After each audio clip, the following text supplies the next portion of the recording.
truth? Are you tired of being so confused? You feel like you're more fucked up than the lies on the evening news. Well, just step right in. We can talk about it all as friends.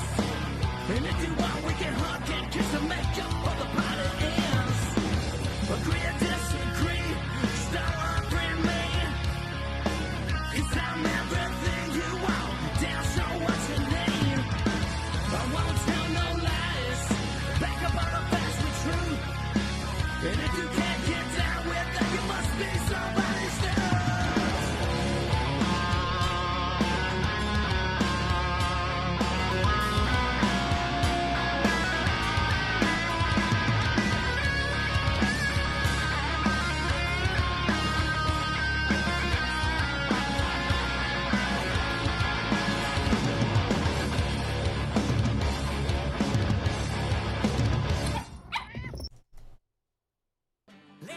What's up, everybody? It's Ryan Weaver. I am on the Don't Unfriend Me show, otherwise known as The Dumb Show, with host Matt Spear.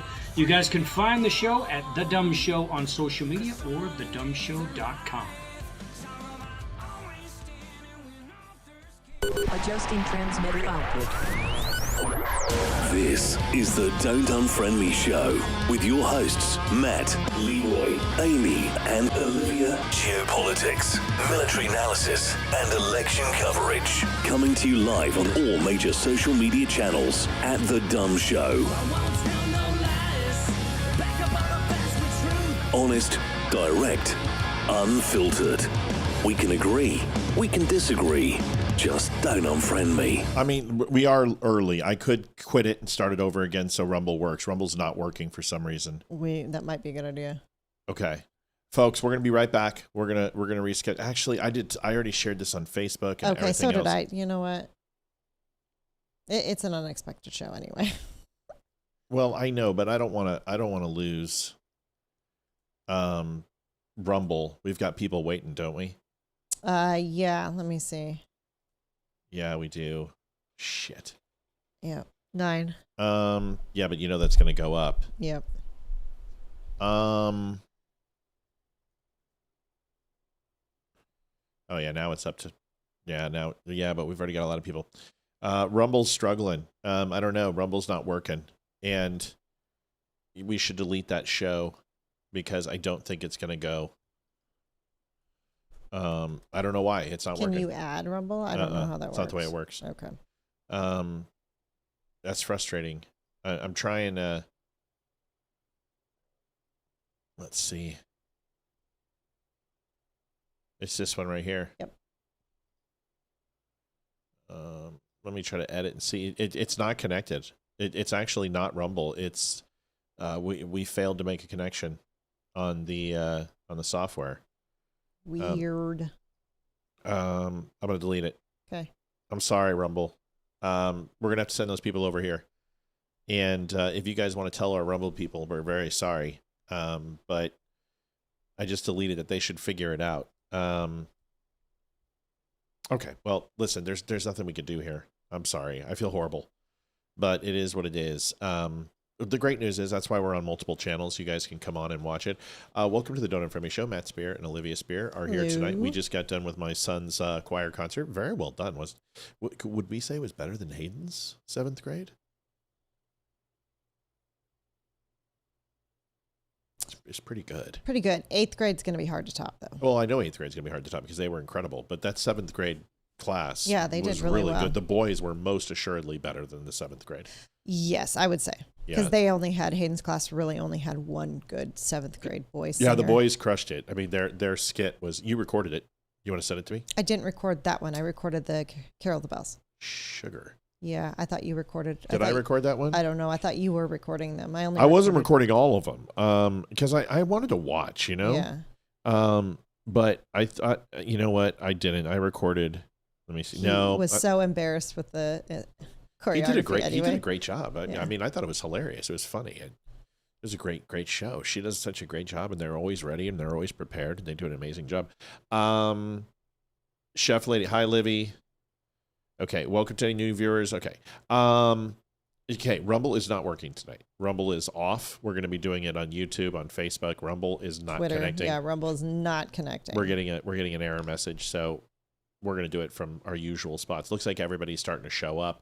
Please share the hell out of this on X if you would not mind. Please, also on YouTube and on Facebook.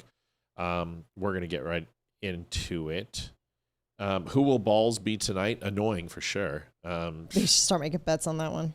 I love that I'm like at this point it's just like I come in and I answer a couple of his questions and I get him incensed and I ban him. So it's really kind of fun. I'm enjoying it. Yep, he's already here. There he is. Who is he? Yep. Fullman? Yep. Sean Fullman, there he is. Oh, wait a second. Yeah, I saw this douche plow in Facebook. He's the Jew hater. Oh, he's upset because I trolled him really hard and he was crying. Bummer. His vagina got sand in it, so he decided to show up tonight. We'll see if he calls in. Let's put the phone number in. Maybe we can just get an idiot calling in right away. 276-200. His comment is Netanyahu. This is interesting. Netanyahu? Is Hitler's son. Israel is the Fourth Reich. Jesus was a Jew and they killed him. Netanyahu? Yeah. Is that like a new Nintendo game we don't know about? Seriously? It's Netanyahu. Yeah. It's Nintendo and Yahoo combined. Two irrelevant platforms that are joining together for equal force of meaningless nonsense of 1990s subculture. Nintendo's gone the way of shit. I mean, what a horrible platform. Yeah. I mean, it used to be so great, and then they just ruined it. Fourth Reich. Really, Fourth Reich. Do you even know what the three Reichs are?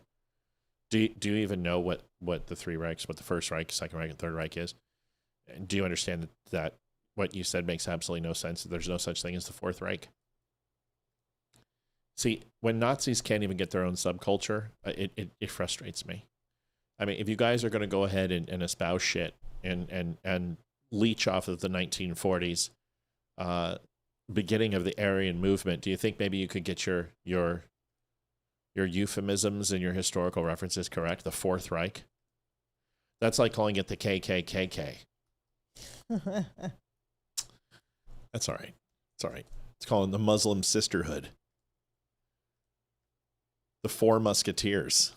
Freaking. Darla Hurst, $11. Love the show. Give when I can. Darla, we love that you love it. Thank you so much. Appreciate it. It's good to have everybody here. We're excited. We're getting everybody on. I'm excited to get my Christmas sweater. Yeah. Oh, yeah. Let's talk about that. So Olivia designed her own Christmas sweater this year. Yes, yeah. Rumble is down. And she designed her own Christmas sweater. I had the great idea. You know those like pajamas and socks and stuff where you can get your pet's face all over them? I was like, we should do that with the cat, the dog, and the lizard and put Santa hats on them. Fortunately, Shopify's not doing a all-over print sweater this year. So here it is. So we are just the front. Christmases come and go, but friends are forever. They've got Yenny and Ash and Yoshi. Like perfect. Their faces are perfect. The Dumb Show Christmas 2005, and it's a mock stitched. The prints. I mean, it looks like it's crocheted. And yeah, it does. It looks like a Christmas sweater. It's actually awesome for a very reasonable price. Go find it over at thedumbshow.com. All right, let's rock and roll. We got a lot to do. Yes. We don't have time to be screwing around. I don't think Sean liked that. He's like, oh wow, they actually are going to call out my Nazihood, and I can't have that. I think he's already poofed. That was really a short stint. I expected more from him on his meltdown today on Facebook, which was just, they get so upset when you challenge them. Then they always go, "Oh, you're just a bot." Oh, okay, well, come see me and we can have a conversation. He's probably upset that I remembered him. Most people get surprised when I remember him. They're like, "Wow, how does this guy remember me?" That's what you get when you have a memory like mine, buddy. It's pretty good. I'm just gonna say. All right, last night's election. Now, what did I say he was going to win by? Does everyone remember? Who wants to tell me what he was going to win by? Anybody? I don't. I'm sorry. Oh, well, you weren't here last night, so I don't expect you to remember that. There are some things I expect you to remember from last night. So listen. Here's the deal. People are melting down. First of all, I want to clarify something first. Last night, I said that it'd be really important for them to win by double digits. I was mistaken by me saying that. I forgot that the last election was in 2024, and this was a special election. So there is no way in hell, in any way, shape, or form, because of turnout, that he was going to win by double digits, 17, 18%, which is what I expected. The media is flipping out like, oh my God, she lost by 9 points. Remember when I said it was going to be 45? 45 is what I said. He was going to hit 45% of the vote, and that's what he wound up hitting. And listen, the right is flipping out. The left is flipping out. Everyone's flipping out. They're saying, oh, well, this is a horrible turnout. It's actually not. 9 points is a D9. Listen, just to give you some encompassing love here. New Jersey and Virginia were D6 Democrat strongholds, and they outperformed their expectations as a D6. This is an R9. So to have Tennessee, which was an R22 for Trump, but it's an R9 for a central seat, that's fantastic. It's fine. The turnout wasn't big, but they never are. This is a special election. And the truth is, folks, is that out of all the special elections, in the history of special elections, like 5 have actually flipped seats. They don't flip very often. They stay the same. And the reason why is because usually special elections happen very quickly in the term, within a year or two, or a recall happens or something of that effect. And the demographics haven't changed. There hasn't been either that much damage or that much good, so people kind of vote for the next person in line, whoever would be their party ticket. So this isn't a bellwether. I don't understand what they're talking about. Democrats always... Like, it doesn't matter if they lose. It doesn't matter if they win. It's always good news to them. This is fine. This gives the Republicans an extra seat. That's good. For a special election, this is exactly what we can anticipate. A 9% win shows that Republican favor is still strong. But, of course, you guys, this is always so fun. Since we covered it live and nobody else did, we're going to go back and show you the ones that actually tried to cover it live, like Anderson Cooper, who you remember my reactions when she first came out with Van Epps behind. And what did I tell you? I said, relax, that's Nashville. Nashville just dropped. And of course, Van Epps was in the lead, and then Nashville dropped, and he got 4,000 or 5,000 vote deficit, and the numbers switched. And I said, just relax. You're sitting at 18%. Just give it a second. Nashville's going to drop. When Nashville drops, it's going to be a huge lead. Then he's going to chink away at the armor. Then they'll be at 50%. Then he's going to gain some leads, and then she's going to come back. It's exactly what happened in this race. I mean, to the freaking T. We called it. Here's the video of Anderson Cooper just not understanding what his job is. He has, first of all, this lady. Oh my God, she looks like an iguana with makeup. But Anderson Cooper pretends that that this lady had any chance whatsoever. Just listen. We continue to monitor the real-time election results coming from that special election in Tennessee tonight that's being watched closely by national political leaders, including President Trump right now. The Democratic candidate right now is in the lead, 52% to 46%. The race is unusually competitive. This is rarely seen before. Right now, the separation of, it looks like about a little under 4,000 votes or so. We continue to monitor the real-time election results coming from that special not having election. Any clue what you're talking about. And this is why people like this shouldn't be listened to, and you shouldn't watch regular news. But this election went exactly the way it was intended to go. And the breakup, like in hockey, what does Bednar say about how many games he cuts his season into? He does 10 game 10 game increments, yes. Right? And then he rates, and right now, these last 3 segments have been pretty incredible. I mean, if the Avs have a better December than November, this team is it's over. The fact that they are, by the way, just in case you don't know, they're now 19-1-6. They have gained a point in every single game they've played except for one. And they are on a 17-game point streak. It's unheard of. It doesn't happen. It's just incredible. Nathan McKinnon scored his 22nd goal last night. Do you want to hear something crazy? Can I give you a crazy stat real quick? Just one more hockey thing, then we'll go. Since we're doing stats on Nathan McKinnon when Nathan McKinnon's on the ice in 5-on-5, okay? The Colorado Avalanche outscore their opponents 37-9. Oh, that's pretty darn good. When Nichushkin's on the ice, they outscored their opponents 74-16.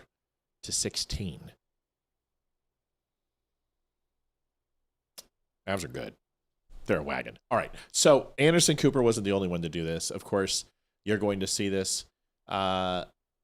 Is the left try to spin this, just like I told you they would. And you guys heard us break it down last night. If you haven't watched the show, go watch it. It's not on the podcast, unfortunately, because we lost the recording, but it is on video. But you guys, you saw us explain these things, and listen to how they explain it. We are seeing something that at the moment suggests the It'll catch up. hold on to win. Matt Van Epps has just taken the lead. I'll explain why in a minute. And if you look through the map, you could see a progression to where Matt Van Epps can hold on. I can also give you a scenario, though, where the Democrat Afton Bain wins. But the fact that we're talking about this race at 9 o'clock at night in the East on this night, a special election, tells you everything you need to know. Republicans are going to be nervous even if they win this seat, because Matt Van Epps is leading this race right now, but by less than a point. Less than a point, Caitlin. Let's just say he stretches that out a little bit, right? Okay, but just a little more than a year ago. And see, and do you see that election map? Do you see it? Yeah. You see that? You sure you see it? Okay, look, because it looks just like that.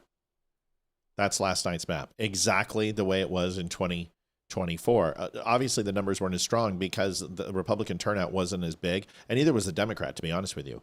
It was really just a special election turnout. But remember what I told you. This is with only 55% of the vote in, and they're already flipping out because this is exactly what happened. Now, Mark Green won at 59.5 to 38%. Yes, we understand that. But remember, there was almost 300,000 votes cast in that election. This election had what? I think we saw like 125,000 some odd votes all in. That's not a lot. Maybe it was a 145. So basically half. And that's what you get for special elections. Here's the rest. quaint little day, November 2024, Election Day. Mark Green, the former incumbent in this congressional district, won it by 22 points. The man who sits in the White House, Donald Trump, won it by 22 points. So to your point about Democratic overperformance, or you might call it Republican underperformance, so stupid. As we watch what has happened this year in Virginia, in New Jersey, in Pennsylvania, in Mississippi, in Georgia, and elsewhere, in special elections and big statewide elections, Democrats are coming out to vote. The Republican coalition is not performing. And here tonight in Tennessee, again, Republicans may well hold this seat. But tomorrow, imagine, Mark Green won this by 22 points. Matt Van Epps might win it inside of single digits somewhere. If you are a Republican anywhere else in America who comes from a district Donald Trump carried by, say, 12, maybe even 15 points, you're thinking, yesterday I didn't think I was vulnerable next year. Maybe I better think about that again. No, not at all. Not at all.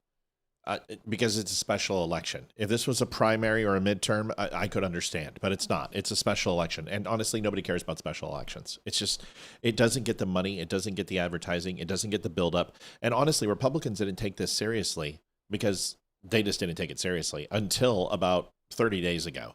Then they started going into Afton. I should call her Ayn Rand. But they went into her past and found out that she hates country music, hates Nashville, hates pretty much everything, that the police needs to be disbanded, that white people need to have as much guilt as they possibly can over Native Americans and transgenders and black people. And she essentially got herself removed from the job. So this is not the one. I would be more concerned if we had a toss-up style race in between that was a purple state that went blue or red. But we don't have that. Right now, the lines are drawn. And for people to say that Trump supporters are somehow not going to be Trump supporters tomorrow when they are today, and that Democrats are somehow not going to be whoever the Democrats decide to cheat and put ahead, the lines are drawn. People know who they love Trump or they hate Trump, and there is no in between. What do you think? I mean, do you think there are any undecideds out there anymore, really? Not really, no. Maybe a handful, but I think people know which side they're on at this point. Yeah, I mean, the country is so divided that it would be hard to imagine. You look really good tonight. Thank you. Appreciate it. I wore my Rudolph earrings. What? I wore my Rudolph earrings for Ethan's Christmas concert. I know what you're thinking about. Whatever. We saw this at Brian. No, Rumble is not up tonight. Sorry, Brian. Yeah, sorry, Brian. But you can obviously watch it wherever you're watching and talking to us. I think you figured it out. Rumble's down. I don't know why Rumble's down. We tried to get it going, but it would not resuscitate. So the good news is this: is you've got a Republican seat that adds addition. I think that puts us 7-seat lead, which gives us a cushion. Now Marjorie Taylor Greene's seat is going to be open in January. Thank God. And maybe we can get somebody who isn't a literal brick in office. that'd be nice. Yeah, I love. And I love that she says, Michael Wismer says that's hogwash. It's supposed to be hogwash. What's hogwash? I don't know. Either that Rumble's down or something else. Let us know. Let us know if you're saying that my wife needs to take a bath. That's not very nice. It's rude. He called you a hog. It's rude. It's rude. I don't like you anymore. I that's Michael. I didn't say that. He said hog. Well, maybe he was talking about Rumble. Maybe he was talking about the race. I don't know. Let's find out. Ask Michael. Michele, let us know what you think. I don't think he was calling you a hog. You don't look like a hog. You look smoking tonight, like milfy hot. Thanks. Appreciate it. Way to backpedal there, dear. Whatever. I didn't say it. He said it. I just didn't know who he was talking about. Okay, so here's the deal. That race is not a big concern. Was it a big concern last night? I told you there were some things that I saw in it that were a little concerning. I told you which counties he needed to poll. The entire southern part of central Tennessee was up in the 85, 90s for him. The western side was 65, 72 soft. Northern Williamsburg came in at 62 and a half. And then he ultimately polled all surrounding cities around Nashville with strong numbers, 69 to 62% and 58 in the northernmost part of Tennessee. It wasn't as strong as Donald Trump, but you also had 150,000 votes that didn't show up like they did in 2024. And that happens for governor races. That happens for off-calendar elections. It's not that big of a deal. So we'll find out shortly what's going to happen with 2026. And really, it's the cost of goods. Can fuel prices continue to drop? And can we see the same thing we saw with eggs and wheat and other prices? Chicken dropped. Red meat is up. Coffee is up. There's quite a few things. But remember, he removed those tariffs. So we should see some softening in those prices. And hopefully, with the energy costs, we should start seeing some alleviated costs at the checkout stand. Have you noticed any increase in prices? I haven't really noticed any increases in the past few, like the last 2 or 3 months recently. Right. So. Michael says it's BS Trump supporters going left. Yeah, okay. They're not. The thing, and then if you take a look at Donald Trump's support with the Republican Party, it's 87%. It's been 87% for 10 years. He's had 91, 92% in his right before COVID hit, was the highest he's ever had. But nobody's going anywhere. Moderates, on the other hand, are certainly not going to vote for the left, but they're just not going to show up. And this is where he's got to get these moderates. Now, this new $1,000 for kids, did you hear what he's doing? Yeah, he's starting a savings account for these kids, putting $1,000 in. And, tax haven. Yeah, and they can't take it out till they're 18 or something like that. Yeah, $250 was donated by Dell, and then you can put in $5,000 a year as a parent and $2,500 as an employer, and treat it like a 401k. And if this does, it'll mature at a certain period of time. $700,000-$800,000 while they're 18, which may not be as much as it is today, but still, $1 today is $1. See, people don't understand about equity and overall dollar value. Is $1 yesterday is still worth $1 tomorrow. Do you understand? Yes, I think so. Yeah, its buying power will remain the same, but the cost of inflation, cost of goods and things like that may go up. And that's where something might be more than $1. But that has nothing to do with the dollar itself. The dollar stays where the dollar is. And if the bank takes in $1,000 in 2026, it has to annualize in 2035 that $1,000 in order to equate to the same amount of money that the value was on that day for when it is a decade or 20 years away. Otherwise, the entire banking system would be a fraud. So say you put $10,000 in the bank and then you come back 40 years and it's you have $6,000 because of depreciation. It's not the way it works. $10,000 today is still $10,000 20 years from now. Do you understand? Yeah. So when people are like, oh, it's not going to be worth that much. Yes, it is. It's actually going to be worth more because you're going to gain interest and compounded interest. Stuff might cost more. Right. The cost of living might change, and that's different. So $10,000 today will still be $10,000 tomorrow. It just may not be worth as much due to COLA and cost increase. But compounding interest, like Mel just said, is absolutely magical. It's amazing. And when you go ahead and this is why I'm kind of like, we have to start considering this because we only have 20 years before we can do this till we're 85 or dead.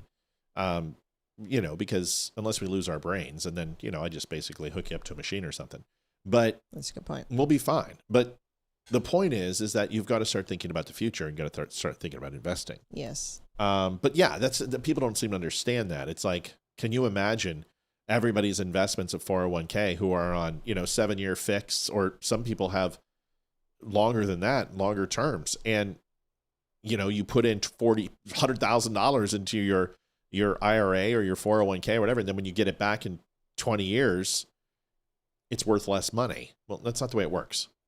So that's what people need to understand. So it's a good thing. It's a good plan. And honestly, it's better than whatever what are the Democrats doing? Let's get sexual transgender surgery and remove your genitalia or abort you.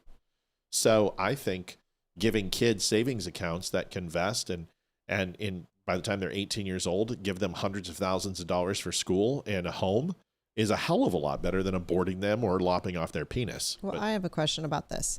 Is there an age limit of when they are starting this? Is this kids being born this year, or is it anyone under 18? So it's from 2025 till 2028. Over the next 3 years, any children that are born within that time period will qualify for this. Got it. Mm-hmm. And it also, I believe it also works with adoption. So, but it has to be under 10 years old. And it has to be under houses under $150,000.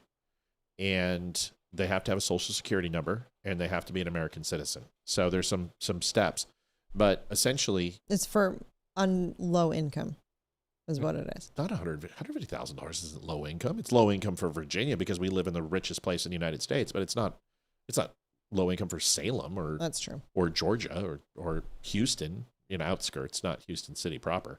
But $150,000 a year is not a bad living. We made $150,000 in Houston, and we lived high on the hog. Yeah, it's true. We made $225 in Bakersfield, California, and we lived high on the hog. It just depends upon where you live and where the cost of living is. You know what I mean? Yep. So I'm pretty excited about it. But anyway, this student at University of Oklahoma, do you remember watching this on TV? We watched it on the Will Kane show where she wrote, her professor wanted to have her write a paper, and she wrote it on theology, and then God's word is that there are two genders, and man and woman, and don't remember, but I did read about it briefly. Yeah. So I know exactly what's going on. I know a little bit. Well, she was on Fox yesterday, and she looks like Megan Fox. Yeah, a little bit. A little bit, not much, but a little bit. And I thought this was interesting. Yes, Dell is donating $250, $6.25 billion. The rest will be subsidized by other lenders. Also, there probably will be some tax money and government money put into this. But listen, $6.25 billion, if you can have 50 other companies take part in this, and can you imagine if the top 50 manufacturers and corporations in the country do this, that they would give somebody an option to match these 401ks. You can either put that money into matching 401k or matching your personal savings account that you've had since you were 0. That's amazing. Yeah. We just started a savings account for Ethan and Hayden, and although it's not going to nearly be enough, it can help them get a car. So, yep. And yes, well, the tax deductions, I don't think they're going to be tax deductible, but they are pre-tax, which means that it'll lower your overall volume. It'll put you in a lower tax bracket, because it being pre-taxes, you get to remove it before taxes are hit. You won't miss that money. What that does is take out less taxes for you, and then you put more into the savings, because it takes the gross and not the net number, which is fantastic. I mean, that's amazing. I mean, that's what our 401k and health insurance at Apple was pre-tax. So it was like, if you weren't doing that, you were losing money.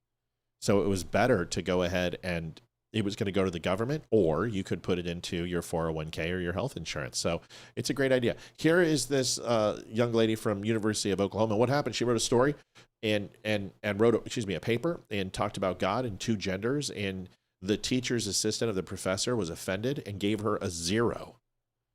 She has petitioned with the administration, and here is the story of what she went through. Just did the assignment and turned it in. And I talked about the Bible in it. That is, I view all of my opinions in the world through the Bible. Samantha. Sorry. Anyone under 10 and under are also eligible. That is correct. I misspoke. Thank you. Fulnecki is a junior at OU. She says when she submitted an essay reacting to an article for her psychology class, she got a 0. The graduate instructor, who is transgender, was the one grading it. They called it offensive and said it lacked empirical evidence. I gave my opinion, and not just my opinion, but that's like the Bible says that God created male and female, and anything that's not from God or glorifying to God is glorifying to the enemy. Here are excerpts of the essay. She says, society pushing the lie of multiple genders is demonic and believes it's against God's will. That's what I meant by that. The demonic thing is that I didn't mean for that to be offensive, but the truth will naturally offend people. And so I think that's why people are kind of viewing that as offensive. So would you have a problem having a transgender teacher? I wouldn't, not if they're able to separate their kind of beliefs and things from grading, then I don't, really care who my professors are. She was supposed to be graded on whether there was an understanding of the article, whether it was a clear reaction, and whether the main ideas were organized in a coherent discussion. She got a 0 out of 25 points and filed a complaint against OU, claiming her religious freedom was violated. That instructor's been put on administrative leave. Good. As that instructor needs to be. So here's the question. Should school be fair? I think school, you should be graded on the substance of your work. And I think that's it. If there's an assignment where you're supposed to write an opinion essay based on an article or based on a topic, and it's your opinion, and these are the prerequisites for your grades, it needs to be, spelling, blah, blah, blah, blah, blah, and those criteria are met, then she should get a grade according to what it should be. I don't think, especially in college, that you writing an essay for school and having a belief and having an opinion that you should fail that assignment because somebody's offended.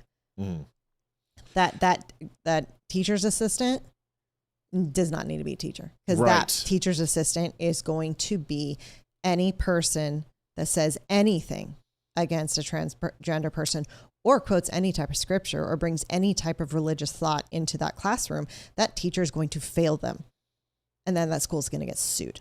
Right. So it would be like having a teacher who's Muslim, who's a Muslim extremist, and the Jewish students, whatever they submit, if it doesn't fall within Sharia law or Muslim doctrine, or follow the Quran, then they would fail. And in my opinion, that's not tutelage. That's not education. Mm-hmm. That's indoctrination and brainwashing. And honestly, quid pro quo. Either you conform and do this, or you're going to fail. Yep. To me, that's not what schools are designed to do. So I completely agree. Yeah. So real quick, I want to go back on this investment account. The $1,000 real quick, just so everyone understands, so we're on the same page. Because somebody said, well, at 10 years old, the 10 years old and under is, I believe, the $250 quote, which is where people are confused. The $1,000 are for newborns between 2025 and 2028. So if you're born within that 3-year period of time, you'll receive $1,000 immediately in that account. If you are under 10 years old, it's $250. That's my understanding. Whether that's what ultimately happens or not. But if this is going to continue to be funded, the reason why it's 3 years is because that's when Donald Trump's out of office. And you're going to need to codify this. And hopefully what we see is that it is extremely successful, extremely, people are invested into it, literally, quite literally invested, but also from a participation standpoint, because this isn't a mandatory thing. And if it looks good and corporations are donating to it and they continue to fund it, then of course do this. I mean, this is what we're all about. We're a very giving society, and Christians are an amazing giving and opportunistic people to share their wealth, as long as it's not forced. And this is the problem with Social Security. This is the problem with Medicaid, is it's forced. This is a voluntary program that's based upon incentives. Now, if anyone thinks that Dell lost money off of this, that's a complete just asinine thought process. Dell essentially gives themselves a charitable contribution moniker, gives them tax havens for this money, and they have no staffing, they have no overhead, they have no reason to invest it. There's no distribution. The U.S. Treasury is going to do it. So essentially, Dell just writes a check and gets all the benefits, but they have to give up $6.25 billion. But the great news is that will be recuperated in tax breaks and other incentives that they have from giving that much of a donation and the percentage of their overall income. So it's very interesting. Completely. Okay. Anyway, so OU, I hope she gets her paper graded. I hope they look at it. And honestly, if she deserves a 0, then give her a 0. But it's if hard. It meets criteria, then no, she should be graded accordingly. That's hard for me to believe that any college student who puts in a paper, unless it literally just says, transgender people are idiots and God rules all, Christ is king, and then sends it in, it sounds like she did the due diligence. It sounds like the content that she shared, like most liberals, it triggered them. And they don't like to have conversations or read anything or see anything or hear anything that goes against what they believe. Well, like she said, they don't like to hear the truth. Yeah, it's interesting. They get offended by the truth. It is very true.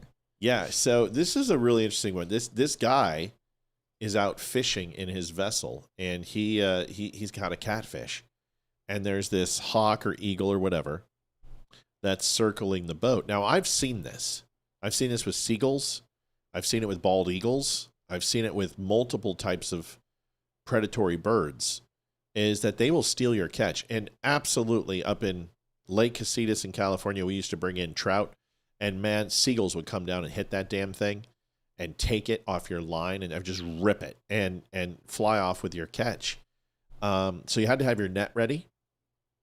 And you had to have one person with a net ready to catch the fish, and the other person with a net whack in the air above it so no seagulls came and hit it. But this is really cool. I saw this video and I figured you would want to see it. Are you cold, by the way? You okay? I'm actually okay. Okay, let me know if you get cold. Okay. I don't want you to be cold. Folks, we have $11 so far in donations. I just realized that. And we need to continue to move that needle north. If you haven't had a chance, please help out the show by going to thedumbshow.com/donate. We are funded by you, the viewer, and your donations keep us afloat. So if you have the chance, please do. And go to thedumbshow.com/donate. We take PayPal, credit, Venmo. We can use Apple Pay. We can use debit card, credit card. Doesn't matter. Anything you got. It's all 100% secure. And we have done over 10,000 transactions. And those transactions are all secure. Here's the video. Watch this. This is really cool. This sucker up here. There is a big eagle. Let's see if he gets it. He'll even dive into the water for it. Two. Come, get ready. Here he comes. He does another lap. Here he comes.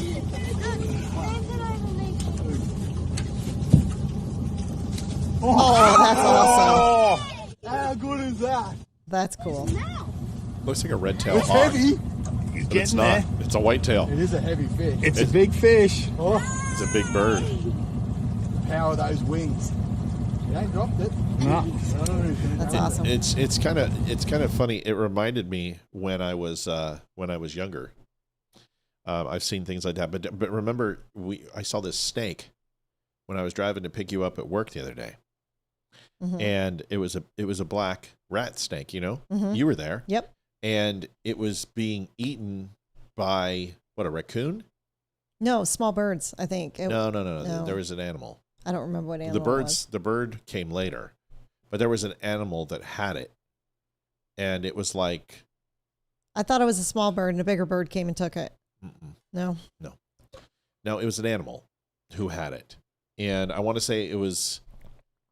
I don't know what it was, but an animal had it in its mouth and was running with it, and crossed the road, and when I came back the other way, a red-tailed hawk, which we have a ton of them here, had it and was flying around with it. And it was actually incredible. An osprey, Tommy says, that's probably right. I don't know. I'm not a bird guy.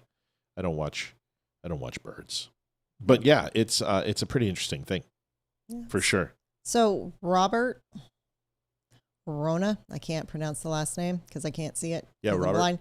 No, actually, we are very honest with our kids. Wait. What was the, what do you say? lie to your kids the same way you lie to the American people? Tell me what we lied about. What do we lie about? Like that's the easiest thing to do. It's like, don't even go to answer his question about kids because it holds no merit. He can't even prove the lie. So saying the second half of it's under false pretense. Tell me how I lied. Just name one thing I lied about tonight. One thing. Just name one. I'll wait. We'll see, but Robert can't because Robert's a putz. Robert's a wanker. They're all over the place. So yeah, tell me what we did. What did we lie about? Just give me the one lie. You know what? One lie. I got an idea. Let's do this. We haven't done this in a while. We're going to put up the phone number. Call and in. I will give $1,000 to any charity that you name. If you can tell me what lie I said tonight, Robert. $1,000. All you got to do is call in 276-200-2105. You have to have verifiable evidence, incontrovertible evidence, multiple sources, let's say 2 sources, of what lie I told. Tell me what lie. I'll wait. Let's give you, what do you think, 1 minute? Yeah. 1 minute. $1,000. I think we can afford. 1:30 because they're, I don't want to be here a minute 30 waiting for this guy not to call. He's not going to call. He's a wanker. Wankers won't call. So here's your.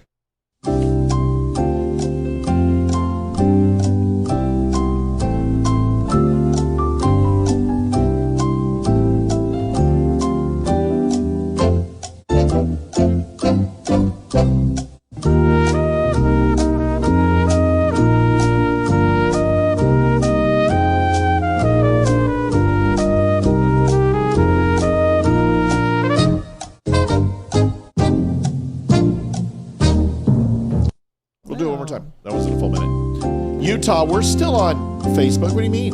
We're on Facebook right now. What you talking about, Willis? Yep, we're on Facebook.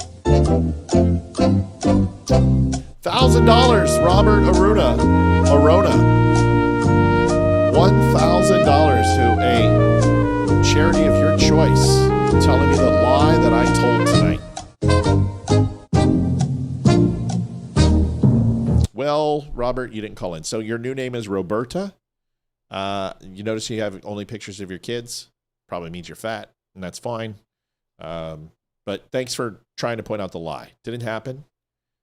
It's okay. I have a feeling you're used to failure, pretty much not just from a podcast host, but in life.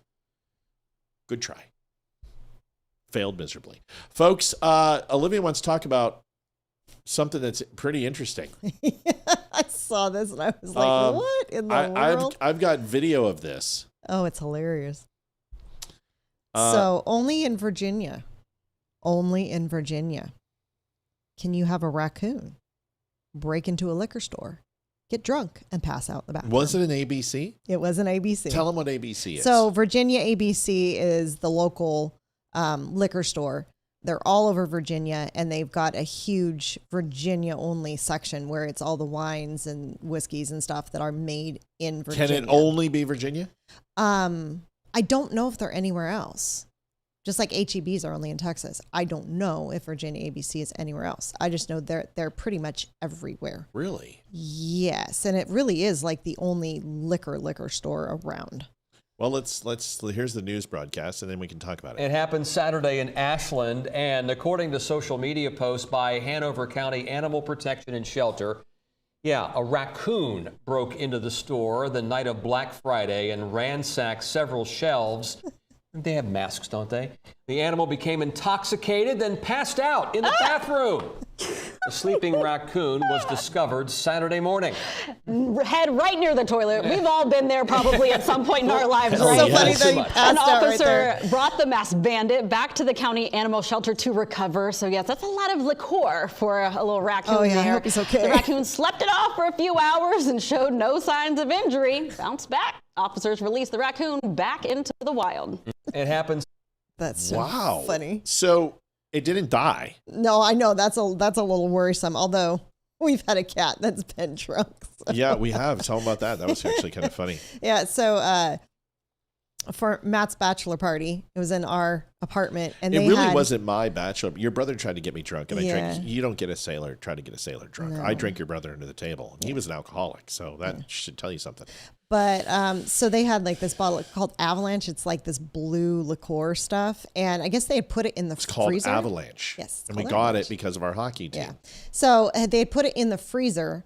Well, I guess afterwards they put it up in the top shelf of our pantry, and our kitchen at the time was all white, and because it was an apartment, the shelves were MDF. About maybe 2-3 weeks later, our cats, we had 4 cats that they would come and sleep with us. One of the cats walked in and on the bed, and I'm like, he sat on my head. I was like, why is my hair sticking? I'm like, whatever. So yeah, I was like, whatever. So I woke up a few hours later and I see little blue footprints on my bedspread, on the floor. And so I follow them into the kitchen, and there is a huge puddle of this Avalanche liqueur right next to their food and water bowl. Which means he had gotten into it. And what happened is the bottle, because they froze it, it had cracked somehow, and all of it had dripped down. And it was just, That so stuff was nasty, Duncan, too. it wasn't good stuff. But so Duncan got a little smashed that night. He was like all. Oh yeah, it was hilarious. And the funniest part about it is I used to work for those apartments, and like 6-7 years later, I was showing that apartment. It was empty, and I opened the pantry door, and the blue marks were still along the back of the pantry. And of course, I started laughing, and they were looking at me like I was crazy, but it was funny. Avalanche and Aftershock, absolutely. Aftershock had a cinnamon fireball taste, and then Avalanche had a menthol wintergreen spearmint taste, and it was both. Oh God, it's horrible shit. Aftershock. Ugh. Everyone loved that, and oh God, it was like Jägermeister too. Barf. Gag me. Bobby Richardson, $21.10. I need to hear Matt quack quack. Love it. For $21.10, I'm not quacking. It's just like, it's just not enough, Bobby. I'm not gonna quack. You gotta do a little more than that. It's not gonna happen. ABC are state-regulated liquor stores. They are down in South and North Carolina as well. Carrie Revis have not seen the shit they post on this page. What page? What? Robert, I offered you $1,000. What? Robert. See, isn't it hilarious that you can't argue your point? There's the phone number. Call me. What am I lying about? Tell me what I'm lying about. Is it about the gas prices? National average $2.95. That's 5 cents lower than it was this time last year in December. And it gets a hell of a lot lower than the national average of $3.74 under Joe Biden during the highest points in times, and the inflation that he had. What do you want? What do you want me to do? What lies? What lies? You can't tell me, because I don't lie. Anything I've said on my page, I'll back up with facts. All you got to do is call in and be a man. Roberta, come on, man. Call in. Yep. I know what TPUSA. We're going to cover it. Mm-hmm. Come on, Roberta. I'm not going to give you any more time if you keep it up.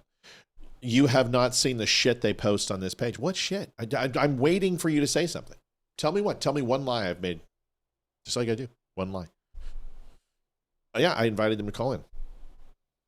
How much for a ham sandwich? $200. Well, I don't know. Let's see how much. $168.90 is what it is. I know he's yanking my chain. That's why I do it. This is what we do. It's called the Don't Unfriend Me Show. It's not called Let's Ignore Everyone Who Disagrees with Us Show. Been doing this for 5 years. You come on my show and you call me a liar? Get your ass in here. Man up. Man up. But you can't, because you're not a man. You're a little wimpy coward. We have so much great things to talk about at USD. President Trump holds cabinet meeting. Starting next week, 21 Democrat-controlled states will lose federal SNAP funding for refusing to comply. I didn't literally quack quack. I just said quack quack. That's not a quack quack. Quack quack would be, but I didn't do that. You didn't hear it. So I said quack quack. I am literally being literal. Phonetically, I did not do quack quack. Because I can do a much better than I did. And I won't. Because the money's not good enough. I do feed the trolls. Don't tell guys, I've been feeding the trolls for 5 years. Why would I stop? Why do you think our show has so few trolls? Number one. Number two, why do you think our page has so few trolls? Because I engage with them. So this guy got butthurt because he said something stupid, and then I went ahead and slapped him, and now he's here in the live show, and he's doing as bad as he did on the page. Here is President Trump talking about the non-SNAP compliant states and how their funding is going to run out. Here it is. But the third thing, which became very much a part of the national conversation during the Democrat shutdown, was SNAP reform, food stamp reform. When all of America saw what so many of us know and have been working on, but when you have so much rampant fraud in a program that 42 million Americans participate in, now big good piece of news that I hope is written about. Since you became president, about 800,000 of those 42 million have moved off of food stamps, which is hopefully the plan, with better jobs, higher wages, etc. But still, when we found 186,000 dead people's Social Security numbers being used, 500,000 people receiving benefits more than twice. We had a couple of people receiving benefits in 6 states. In February of this year, we asked for all the states for the first time to turn over their data to the federal government, to let the USDA partner with them to root out this fraud, to make sure that those who really need food stamps are getting them, but also to ensure that the American taxpayer is protected. 21 states said yes, not surprised. 29 states said yes, not surprisingly, the red states, and that's where all of that data, that fraud comes from. But 21 states, including California, New York, and Minnesota, blue states, continue to say no. So as of next week, we have begun and will begin to stop moving federal funds into those states until they comply and they tell us and allow us to partner with them to root out this fraud and to protect the American taxpayer. As Joe Biden was working to buy an election a year ago, he increased food stamp program funding by 40%. So now as we continue to roll that back. So the partnership in Making America Healthy Again is also in food stamps, but a lot of what Bobby and I are doing together is really... I mean, it's pretty simple. I mean... I have to agree. What's the overall message that was just conveyed? I mean, it's really simple. Is Democrats deny, and if it's not true, then what? If they're not people who are cheating, then what are they fighting for? Exactly. Why are they not going to comply if they're doing everything by the books? And wouldn't it exonerate them? Exactly. What these states should do is what I would do is just what I did with Roberta, is basically put out an incentive. You know what? Democrats would say, okay, Republicans, okay, Trump, you want us to release these? Fine.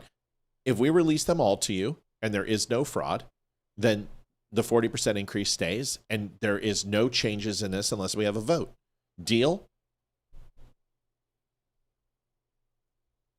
But they won't do that. They won't do that because they're wrong and they know there's fraud. That fraud is rampant in their states. So this is how you beat the Democrats. It's the same way I beat the people on the show and just like give them mushroom-shaped bruises on their forehead. Is okay? You said I did this. Great. Tell me, what is it? Name the lie. Oh, I can't. So Roberta is now going through the page and looking, and you're going to find out that there are no lies because it's either reported as news or it's opinion or satire. It's opinion or satire. So you're not gonna be able to catch me because I don't lie. I don't believe in that, and I'll correct myself. Like last night on the election, I misspoke and said 17% would be anything less than 17% would be a disappointment, not remembering that it was 2024 in a general election. And this was a special election. So the numbers, I would have come in much lower. Now, by the time we got through about 50% of the vote, I explained to you guys that a 9% would be a very good win, and he wound up doing that and wound up getting that extra 5% of the vote at that 54% mark. So, like, whatever. Dude, this isn't my first rodeo, man. You know what I mean? I've been doing this too long. So anyway, Drunk Raccoons. What else we got? Shall we get into some Candace, I guess? Oh, sure. Do a little Candace? We always like to do a little Candace, don't we? Oh, yeah. You showed I'm gonna a video. post this first real quick. Okay, you post that real quick. Didn't my team just get your team's offensive coordinator? In this day and age, you have to be a little more specific. Go ahead. Jennifer McCarver, thank you. Hey, Matt and Olivia, you might receive a package from Texas with something from First Watch. If you buy me First Watch coffee, Jen McCarver, I swear to God, I'm divorcing Olivia and I'm coming to live with you. Oh my gosh, this stuff's amazing. That's the greatest First Watch coffee. We have First Watch here. I will check the P.O. box. Have you been checking the P.O. box lately? Yeah, I check it once a week. I love First Watch coffee. It is delicious. It is so good. We love going there. I mean, it's ridiculous. It's $10 a pot, but God, it's good. So you may recall, and we're not going to spend a lot of time on Candace, but I got to give you updates because TPUSA has brought fire. Yep. I didn't get a watch, but because I unfortunately was not able to listen, but I kind of was able to read some of the words on the screen. Candace Owens has now completely come out, and Erica Kirk is in her crosshairs. I'm just letting you know. For all the people that said, oh, she's never accused. Oh, yeah, she's going after Erica Kirk.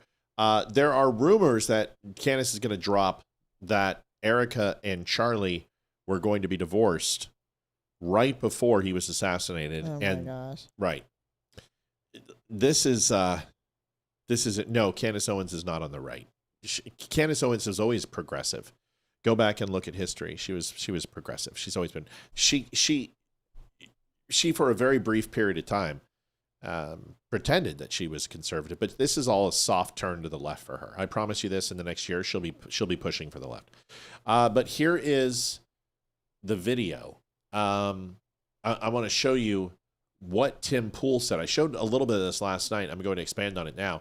But Tim Pool is saying this about Candace, and then Candace replied. I saw her reply, and I'm like, what? I know. And I'll go over the reply. Yes, you will. Here it is. I don't think our show generates enough buzz for her to mention. Oh, I disagree. I think she has a lot of respect for you. And I think she knows the show is very important. And I think this will get a response. I mean, maybe. You know, the thing is, like we were looking at that story, talking about how much money she made. There's Twitch is a big problem right now with bots. There's a reason why people buy bots to make their viewership look bigger. We're not going to get, so right now, what do we have? We've got, we're split between Rumble. We have 46,000 concurrent viewers, which is, it's actually really good because 4 years ago, when we were in the off season after the 2020 election, we were averaging about 27,000. That's a great number. The show has grown. I would kill for that number. And all these things. Is that per live show? I don't need to bot or buy views or do anything. And I'd kill for that number. But Tim Pool is a top 10 podcaster and top 10 live show. And he's created it. And, he's put a lot of money into it. He's kind of started this movement, him and Crowder and a few others, Joe Rogan. These guys have all earned their stripes and they've been here for a long time and everyone's trying to replicate.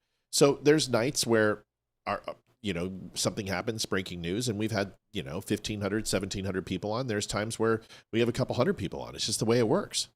But that's a great number. Because I don't really care if it's number 1, number 10, number 100. But people don't understand that Candace has one really big show she does every day, and it's big. People really like it. That's great if they like it, whatever. And so you'll hear in the press about how she's so big. Well, actually, across the board, I'm pretty sure we get equal to or more views than she does. As a company, I've got 4 different shows of different subject matter, and then we've got audio side, then we've got the other shows. So, I think if I were to stop doing 5 different shows and just do one, I don't think I'd get as many views as Candace, but I think I'd probably get like 60, 70%. Whereas, Tim Castile does about 500,000 and she does like 2. If I stopped doing all the other shows, the viewers would concentrate around one show or whatever. My point is, there's a handful of it's you have to break down total viewership per company for view. So it's like her show's really big, but okay. So there's a lot of cope going on there. Here's what it comes down to. Candace Owens, her show is incredibly popular. And there is a ton of people who are watching her. There's no doubt about it. And it's predominantly middle-aged women who are watching Candace Owens. And you have a lot of people who are on the Nick Fuentes bus and the Stu Peters bus and the Hodge twins and the overall We Hate Israel bus. But a lot of people who are watching are the people who used to read the National Enquirer inside the shopping lanes lines. These are the people who were the queuers, and there's millions of them. And she's very popular. And I've said it before, her audience is amazing, the size. And that's what you get when you lie to people and you sell your soul and you tread on your good friend's name to destroy his reputation. You're going to get clicks. Everybody wants to see the meltdown. Everybody wants to see her, what she's going to say next. This is how Howard Stern was successful. This is how Rush Limbaugh was successful. Is Rush Limbaugh would say some pretty outrageous shit, and people wanted to watch and see what was going on. It's an ambulance chase. But Candace Owens replied, Olivia's going to tell you, she sent this to me today, and she had some things to say. Was this the one that you sent to me? This one, the Love the Challenge?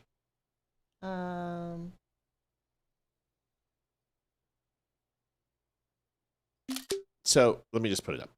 So this is what it says. Yes. Okay, go ahead. Yeah. And read it. So love this challenge. LOL. Hate that. I have never used bots, nor did we spend a single dollar on advertising. Grammar. That right there is what got me. Yep. Oh my gosh. Learn how to write. We also took $0 from investors, but just listen. We never spent a single dollar on advertising. Just keep that in mind for a second. After my highly publicized firing, we made a conscious decision to come back truly solo. Team of just 4 on the podcast, including me, and just 1 person in ads. Contradiction much there? Yeah. I didn't think you spent a single dollar on advertising, yet you have an employee that specifically is for ads. Does that employee just stare at a wall all day and you pay him to do nothing because you don't spend money on advertising? Just thought. Just, Yeah, that 4th person on ads must be making good money for no reason. Exactly. We actually take it as a major compliment that people think otherwise. Shows the world that things truly can be done outside of the system, but you'll probably sue for it. Okay. But you'll probably sued for it? Dude. Either really, she doesn't know how to write or whoever's doing her posts. But seriously, you just lied and contradicted yourself in your own post, in your own words. Right. So we don't pay for advertising, but we have an advertising guy. Exactly. Liar. So listen, people go, why are we talking about Candace? If you don't know why we're talking about Candace, then you should listen to why we're talking about Candace, I think. That would make sense, right? Someone said the Hodge twins are awesome. Yeah, they were awesome when they did my ad 2.5 years ago. They but were awesome. They hate Jews a lot. And they are platforming some pretty despicable people. And that's fine.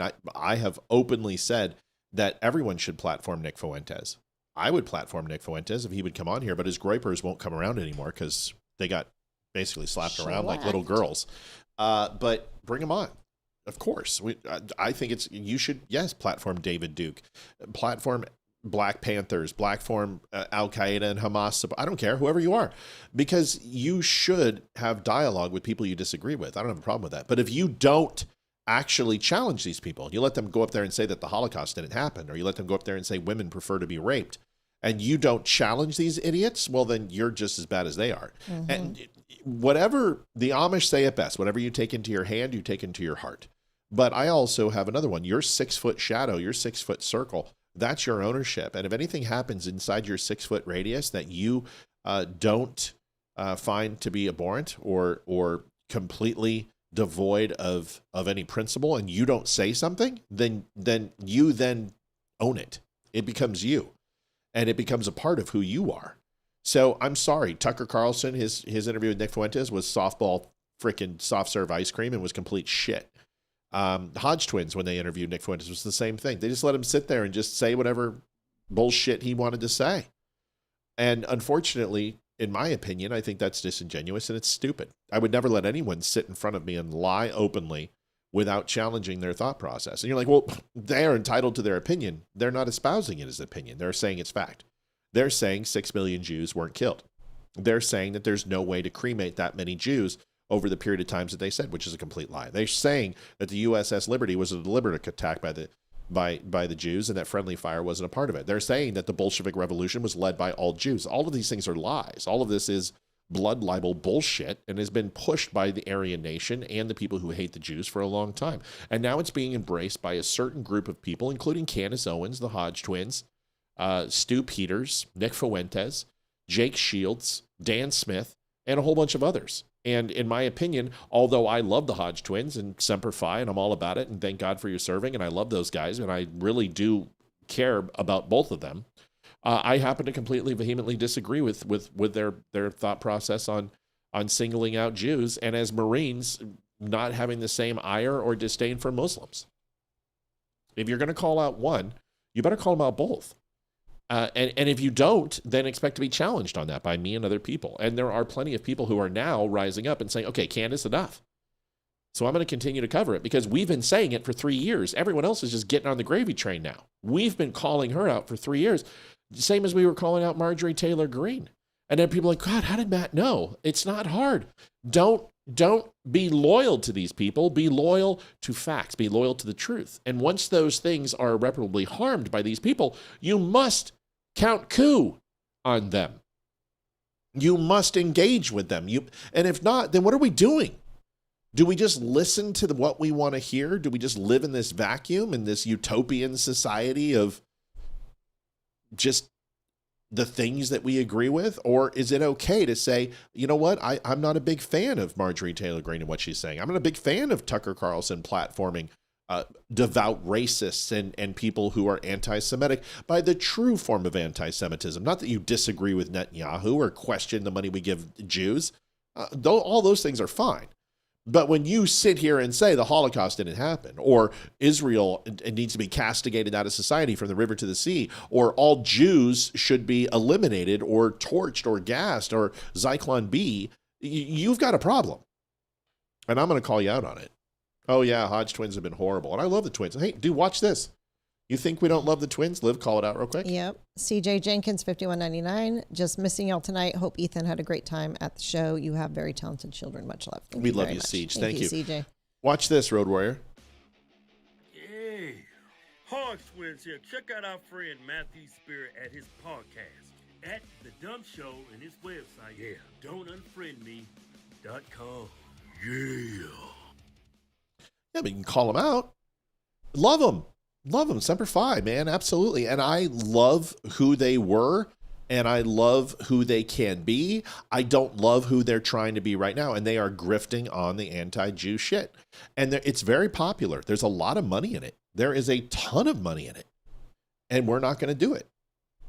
Listen, who am I when I have to look at my friends who are Jewish and say, one of the most uncomfortable things is Barry Morgenstein, a very good friend of ours. He's Jewish, obviously. We have many Jewish friends, but he is a lifelong friend we love him. I mean, absolutely love him and his wife. And his wife. And everyone who comes into contact with him. My job is to be loyal to the friendship that we have, not for him being a Jew. But if somebody comes at him and tries to harm him because he's Jewish, or destroy his character, well, then now you're forcing me to defend Judaism. And I will do that, just like I will support Muslims and Arabs, and I will Orthodox and Presbyterians and Catholics, and gay, lesbian, straight, transgender. I don't care who you are. Every single person has a right to live in the individual rights that they possess, which is endowed by the Creator and the Constitution of the United States. And anyone who infringes upon that and treats people less than human deserves to be castigated out. Their voice needs to be challenged, and they need to be muffled. Not silenced, muffled. They need to be put in their place. This is the problem that I have, is people are more worried about clicks and more worried about being popular.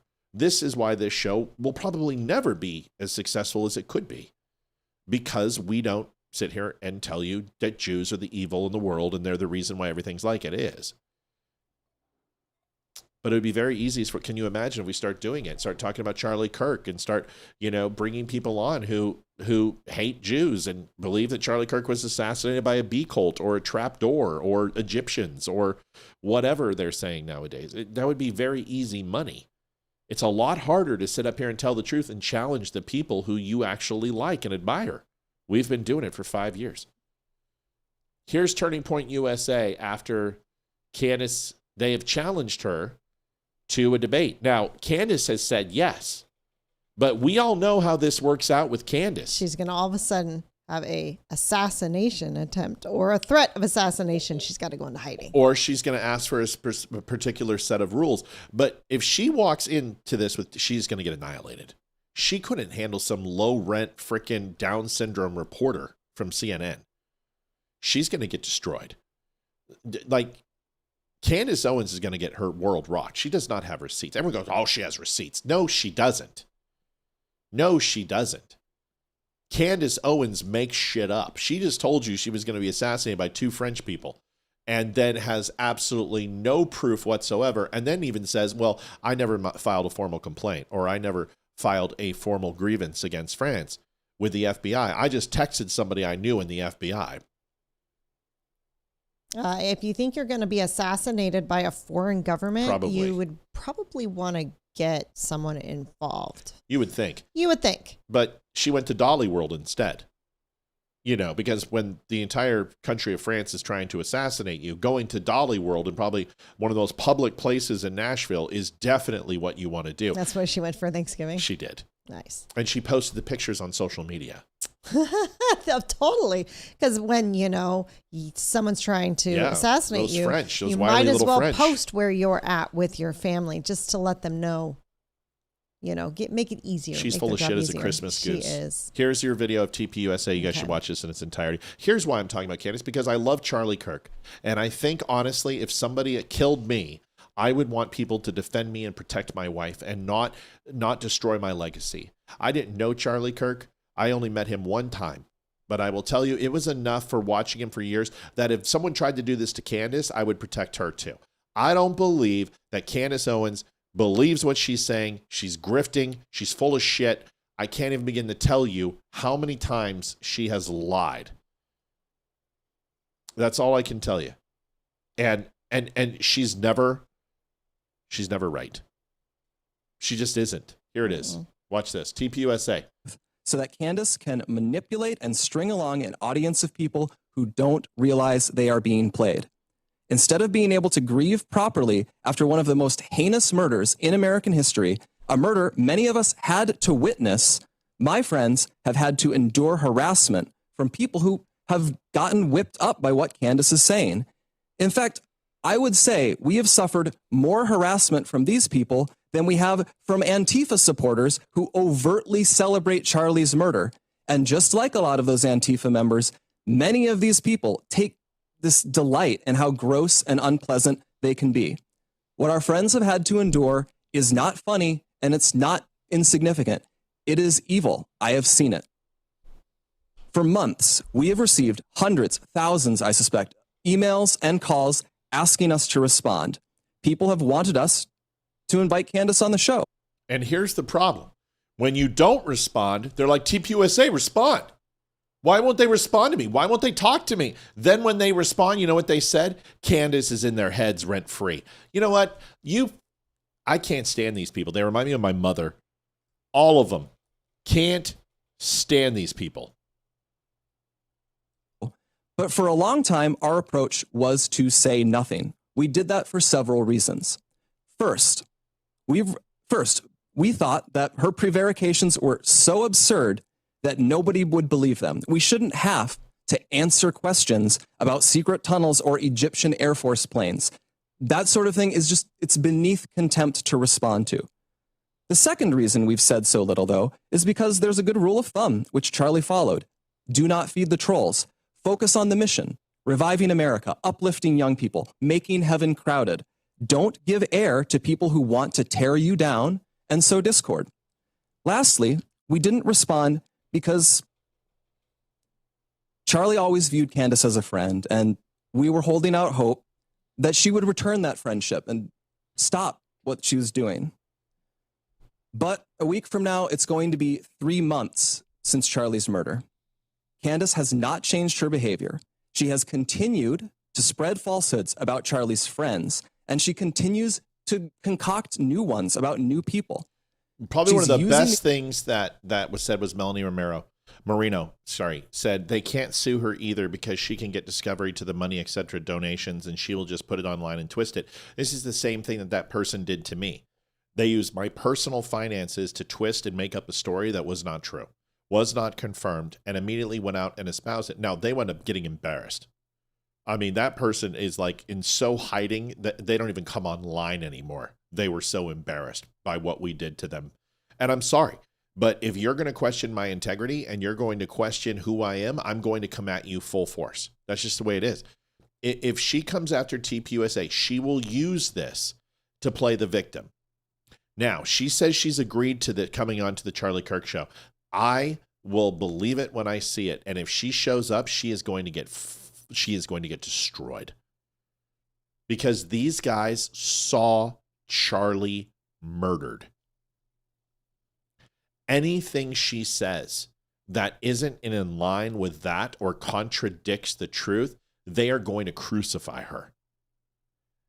And I'm sorry, but she is not in the mental state to do this. Here's the rest of this, and then we'll take a quick break. These falsehoods to enrich herself while dividing the conservative movement at an absolutely critical time for this country. And far too often, we here have heard from ordinary people who loved Charlie and who Charlie loved so much in return. These people have expressed the worry that we are staying silent out of cowardice or as some sort of tacit admission that some of the attacks are true. Neither is the case. Our silence has never been, and it will never be, equal to complacency or approval. Still, we decided Charlie would not allow this to go on. Charlie was not a coward. Charlie was a fighter. Charlie would not allow someone to spread lies about the people closest to him with impunity, and he would feel ashamed if other people were stepping up to defend his friends while he never did so himself. Candace has mentioned several times that the ball is in our court. So here's what is going to happen. In the near future, there will be a live stream here in Phoenix where we address in a clear and comprehensive way the claims and accusations, the false accusations that have been made against Charlie's family, friends, and the people here at Turning Point. We plan to walk through everything carefully and thoroughly. If Candace is available, we would sincerely welcome her participation in that live stream at our studio here in Phoenix. But here's the thing that should shock the living hell out of everyone on this, is that she wasn't invited to his memorial service.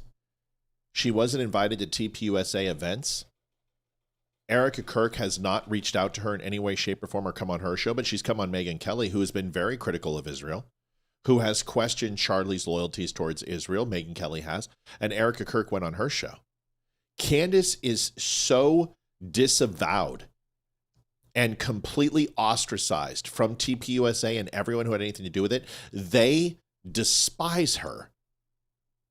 And this is what Candace Owens brings. This is the reaction that people have with her. Everyone she works with, she literally is so toxic, so destructive that they can't stand her. Every single job, every single relationship she's ever possessed, people repudiate her. Even Nick Fuentes went on her show and can't effing stand Candace anymore. Talks shit about, says that he felt set up and that she sabotaged him and that she was just there trying to garner clicks. She is a backstabber. She is a horrible human being. She is the epitome of evil. And I say that with a straight face. And I will absolutely take any challenge or any oncomers who want to challenge that thought process about her. Here's the rest of it, and then we'll wrap it up. We believe the ball is back in her court. Our motivation for doing this is not out of any obligation to Candace. It is about honoring Charlie. We feel a deep responsibility to protect his legacy, his work, and the truth. I feel that. I owe Charlie everything in my life. I feel it immensely. Deborah says she fooled everyone. She didn't fool me. For 3 years, I have been calling Candace Owens out on her bullshit. From 2015, when she hated Donald Trump, from her attempt to work at CNN, for her when she wanted to run for office as a Democrat, she was literally known for hating other black people and speaking down to them, and liberals in particular, calling out the fallen patriarch and matriarch in black society, the broken homes, the drug addiction, the inner city modern day slave plantations. She made her entire career on that. And when that ran dry and she got her heyday and went with Ben Shapiro, she just started to go ahead and decide to go ahead and start hitting on Jews and disrespecting them and the entire culture over at the Daily Wire. Whether you agree with it or not, I don't really care, because I have my problems with Ben Shapiro and the Daily Wire too. But what I don't have a problem with is the integrity of you working for somebody and demonstrating and respecting who they are because you are an employee. Everything she has done has been for Candace Owens, and everything she's doing now. And you will all see she is going to go down in a ball of flames, and they will all turn on her and eat her alive. It is just a matter of time. She is burning so many bridges, and she is falsifying so many statements that in 6 months, you're going to look back at this and go, how in the fuck did we believe this woman? And I have the simple question of you is, I'm even more disappointed in you, because it's been 5 years of me trying to help you guys see through this crap and call these people out who are simply just lying to you for money and clicks. And it goes all the way back to the election. It goes back to J6. It goes back to some of the things that they would say about the vaccine and COVID. It goes back to Buenos Aires and George Soros and military tribunals and QAnon and in the Ukraine and the bioweapon labs and the Baltimore Bridge and all these other things that we have destroyed. Oh, Jewish space lasers. Jewish space lasers, the Lahaina fires, the blue roofs, all this shit that you guys consumed, and you stopped watching because you're just like, I'm done with it. This, like, I feel woke. And not in the DEI way, but the red-pilled. I want to wake up. I want to stop believing this crap, because none of it comes true. How many times did they say that Donald Trump was going to come back and that he was leading a shadow government, that Joe Biden was replaced with a clone? I mean, what the fuck? Why do we even listen to this stuff? I'll tell you why. Because you trust people like Candace Owens. You trust people like the Hodge twins. And when they start slowly introducing this soft anti-Semitism, or moving into soft left, or moving into supporting Qatar and other countries, they do it subtly. And they are masters at what they do. They are very good at what they do. This is why they're on the radio. This is why they're. And when they see the shift and the youth was moving away from Israel, as Charlie saw, they saw an opportunity to do the same thing. And that hating Israel became très chic.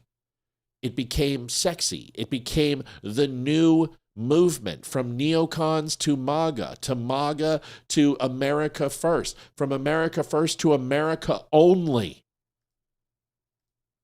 This is the movement. This is where it is.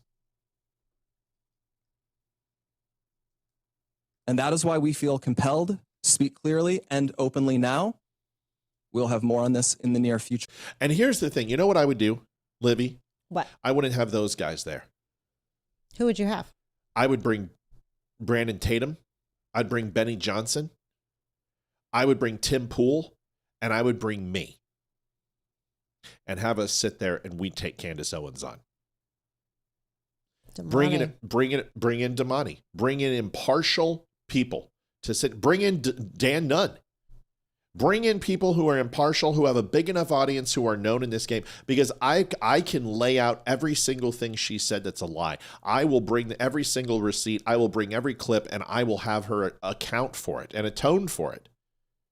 Because here's the thing. The only question that I would ask Candace Owens, out of all the things and all the lies, is, are you being the best version of a Christian that you can be? Simply ask that question. And she would not be able to answer it. And then if that's true, then she's living an antithetical life compared to what Charlie would expect from her as her friend and as a brother and as a mentor. She is doing everything to repudiate Christianity and God. She doesn't talk about God. She doesn't talk about the gospel. She doesn't turn the other cheek. She doesn't inspire people. She doesn't give. She takes. And she leaves people dead and pruned and completely devoid of any sustenance after she's done with them. She is a black widow. She is a praying mantis. She is the epitome of evil. I can't stand Candace Owens. Could that be any more clear? Mm-hmm. No. That's what I want. Don't put the guys from TPUSA there. Put us in there. Utah, $5. My little contribution. Just can't do more. Love you guys. We appreciate you. All right. Thank you very much. We're moving on from Candace. Folks, I'm going to put the clock up because we are about $120 away from goal. Paul Rivera gave $20. Thank you, Paul. A little more. Come on, dummies, for Olivia's Christmas earrings. Thank you. Yeah. I have little ornaments that actually are bells, and they actually ding. You should wear different ones. I should. I Wear only them all have the- like 4 pairs, so. But yeah, I Well, let's can have to buy some more for you. rotate I mean, them. Amazon. We can Absolutely. figure it out. Okay, so we're at 23 minutes. Yeah. All right, 23 minutes. All right, so let's get into a couple of other things. You also had some things. Listen, I'm talking about Candace Owens because I believe that there are people in this chat. I believe there are people who watch this show who absolutely love this woman, and it makes me sick to death that you're believing this stuff. Here's the one thing that I never do and Olivia never does. We never ask you to believe anything. We never break that trust. We never say, have faith in us. Believe us. We don't have proof, but just trust us. In 5 years, have we ever said those words? I don't think so. Not once. I've heard every podcaster say, there's only 2 that haven't, that I know of. I've never heard it from Damani Felder, and I've never heard it from Steven Crowder. I've never heard either of them say, trust me. Just believe in me. Just have faith in me. I don't know how I know, but I just know. Those words have never escaped my lips. And that doesn't mean I'm better than other people. It just means that I would never put my reputation on the line with my audience that required faith, because all you're going to do is disappoint people, because we are not infallible. We You are have not honor God. and integrity. I think we do. I absolutely believe Candace Owens was in love with Charlie Kirk. I believe she loved him, but I think she's been repudiated. Listen, just look at what she did to Daily Wire. Daily Wire fired her. TPUSA fired her. Charlie removed her from TPUSA. She stopped going to events. She wasn't invited to the memorial. She wasn't there the day he was killed. She wasn't, where's the mourning? Where are the pictures of her arms wrapped around Erica? If she was such a good friend to Charlie, then why isn't she with any of Charlie's friends? Why have all of Charlie's friends completely abandoned her? If she was on such good terms with Charlie and texting every day, why wasn't she there? That's my point. Is we already saw what she did with Daily Wire. Of course she's trying to destroy TPUSA. She loved him. I can show you this video, and it's about 25 minutes, but it has all of their interactions. Man, she looked at him. I wish when I did not have my wife that women would look at me the way Candace Owens looks at Charlie Kirk. And it was very honest and pure. And he was like a mentor to her. But when you turn on Candace, hell hath no fury. She will destroy you. She'll destroy anybody. That's just what she does. There's a history of it. This isn't anything new. All right, moving on. We've covered it enough. Sorry. I know some people get really mad. I know some people don't like it. And they're like, oh man, come on. Why Candace Owens? Because she is a huge influencer in the conservative movement, and I believe she's doing irreparable harm to the party and to the movement and to Donald Trump and everything else. It is destroying us. We are divided. We have literally people who are in 2 camps, America first and America only. And the America only crowd are really saying some shit that I don't agree with. I just don't agree with it. Here is Joan Collins's grandmother. I don't know. We've seen her before. Yeah. Tell me when you hear this, what you hear overall. Okay. Are you Yeah, yeah, I will in a minute. What's wrong?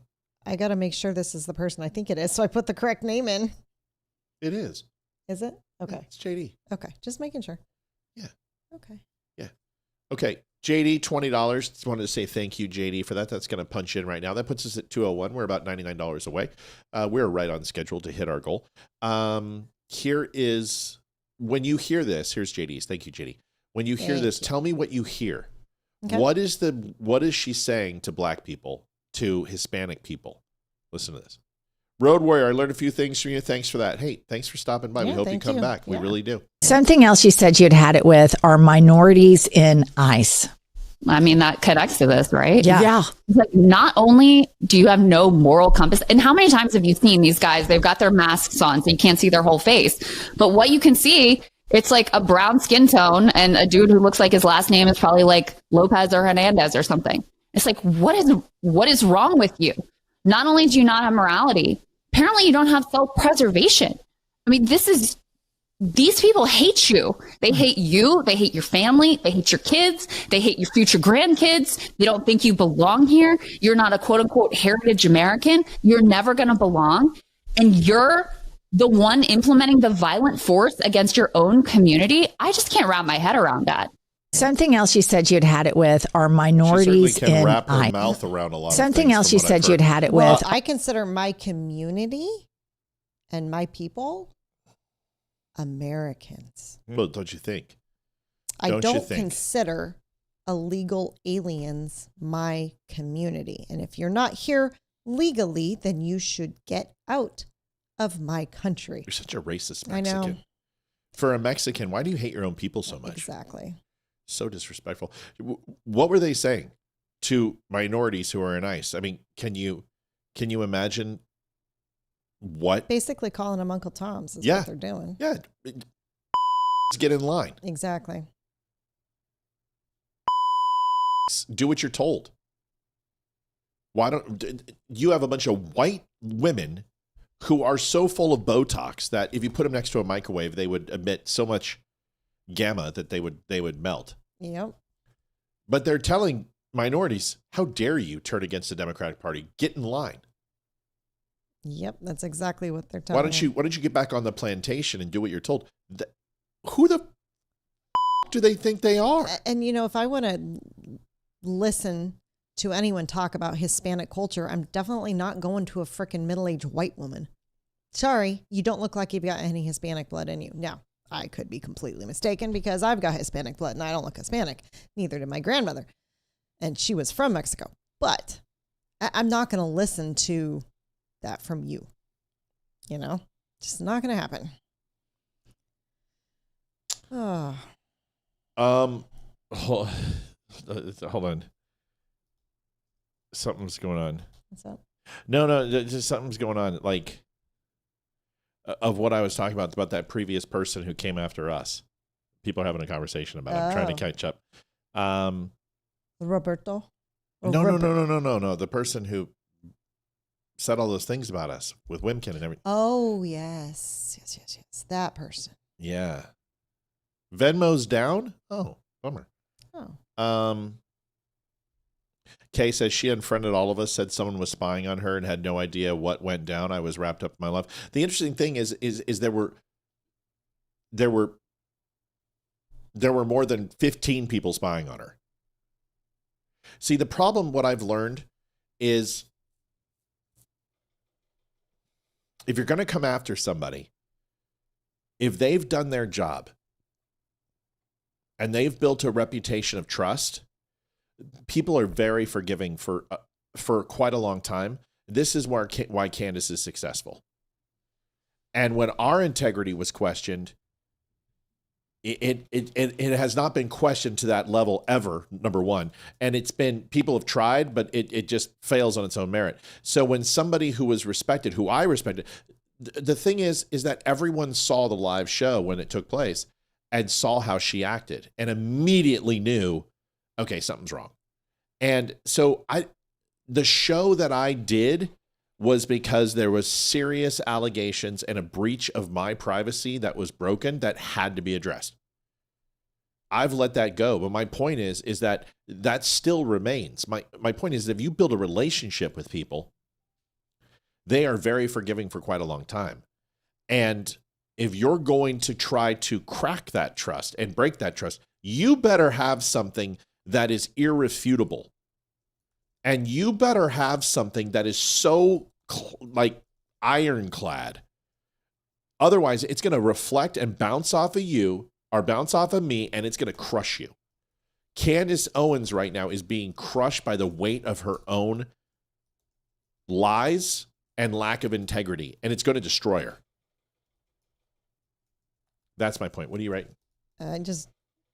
Mel. Did you see that? I'm not going to say it because it was a private message to me, but yeah.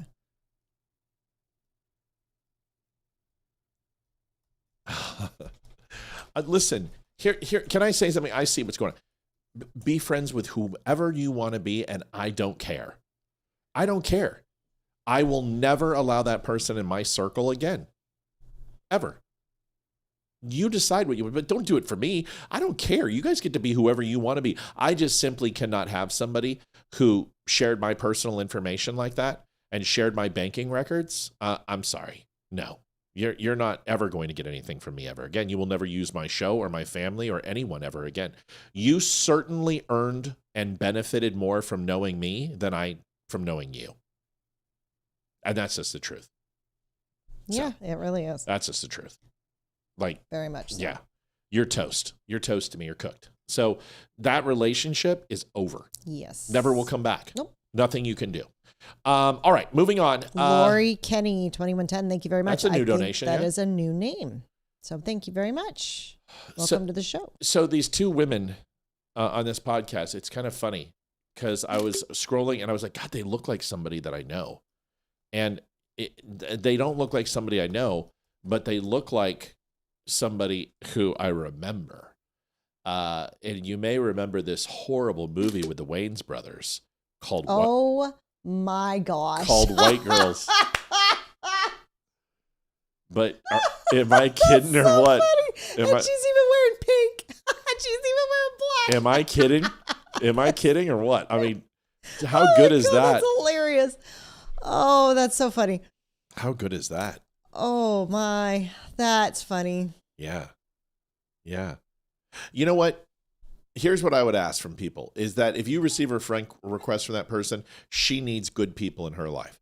And she went down this very strange road with this church group. And a lot of people will say that she changed when she did. She needs good people, and you guys are good people. She doesn't need me in her life anymore because that's been Carterized. Once I cut you out, you're toast. You're just gone. But I would ask that you guys be her friend and, keep her at arm's length and watch, but she's probably feeling a little lonely, and it's the holidays and she lost her husband, and I feel for her, and I know she was struggling with things, and I still care for her. I just will not allow myself to protect her ever again.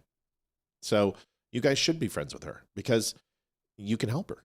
And she needs to find a different path, because the path that she's on is destructive and horrible. And what she did to me and my family was absolutely fucking uncalled for. Just absolutely uncalled for. Anyway, White Girls, for sure. Folks, we've got about 10 minutes left. We're about $80 away, $78 away, which is completely fine. Trying to dig into the old kitty to see if we have anything else to discuss. Yes, we do. Pentagon press secretary is not aware of any French plot to assassinate Candace Owens. I figured you guys would want to see this just so you know where the White House stands. Absolutely. I'm Kingsley Wilson. I'm the press secretary here at the Pentagon. We're in the Pentagon briefing room, and it's been fantastic. Get to come to the Pentagon every day, and now you all do as well. Yeah. So this is my first question, and don't laugh. Does the DOW have any evidence at all of a French military plot to assassinate Candace Owens? That is an interesting question. Not that I'm aware of, but, interesting question. I can try to find out and maybe let you know. I think that might be more of a law enforcement matter, though. Absolutely. I'm King. Well, there you go. Listen, here's the thing. It's pretty smart of Candace Owens to say this and make this outrageous claim, because then it seems like the lawsuit that they have against her for saying that Macron was actually her brother and he murdered Brigitte Macron's sister, and took her identity, and she has a penis. And they're suing her for it, and they have proof, and they're willing to take blood tests, and they're going to destroy her in court. And when discovery comes around, they're going to annihilate Candace. They're going to see the animus that she has towards these people and all the things she's had to say. And she always goes, oh, I would love discovery. No, you wouldn't. No, you wouldn't, because that's the problem. It's because Candace can't shut up. So by saying that they're assassinating her, she can go ahead and use the U.S. court systems to get restraining orders against them and to use the legal system as a victim to say, well, they're trying to kill me. I'm not going to civil court with them. You're going to have to sue me in a criminal court because they're trying to kill me. Don't you have to have proof? You had like a restraining order or something like that? It's France. What's her proof? All she needs is one source to say it, and then there has to be an investigation into it. Listen, Candace Owens is trying to muddy the waters in this civil suit. That's why she mentioned France. She has not said anything about France. Not one fucking thing. It was about Egypt and the B cult, the Trump administration, the FBI, the CIA, the deep state, the Jews, Mossad, the Utah Mormons, Britney Spears, the trapdoor, all of it. Now, with France, it makes a lot more sense why she's doing it. It changes the complexity of the civil suit. That's what this is for. Olivia, you put this in. Now, I didn't get a chance to watch it. It's okay. We're going to find out if it's good. If Rob Schneider shared it, it's probably now pretty good. Says this girl gets it right. Olivia shared it with us, and we're going to watch it all together. And if it sucks, we'll just blame you, honey. Yep. It could be, AI. So it could be. Here it is. Heard political experts over and over refer to the fact that what we're witnessing is a color revolution. And they're right. And let me explain why. A color revolution is a communist globalist playbook to take over a country without tanks actually rolling down Main Street. It's how they flipped places like Serbia, Georgia, Ukraine, and they tried to flip a dozen others. The same exact playbook every single time. This is how they do it. 1, they demonize the leader of the people who they actually voted for. 2, they flood the country with chaos like riots, open borders, economic pain.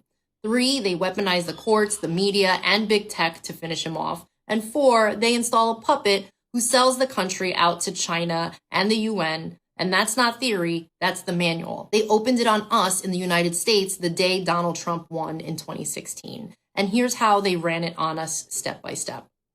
From 2016 to 2020, they gave us the Russia collusion hoax, FBI spying, 2 fake impeachments, Antifa burning cities while CNN called it fiery but mostly peaceful. And the goal...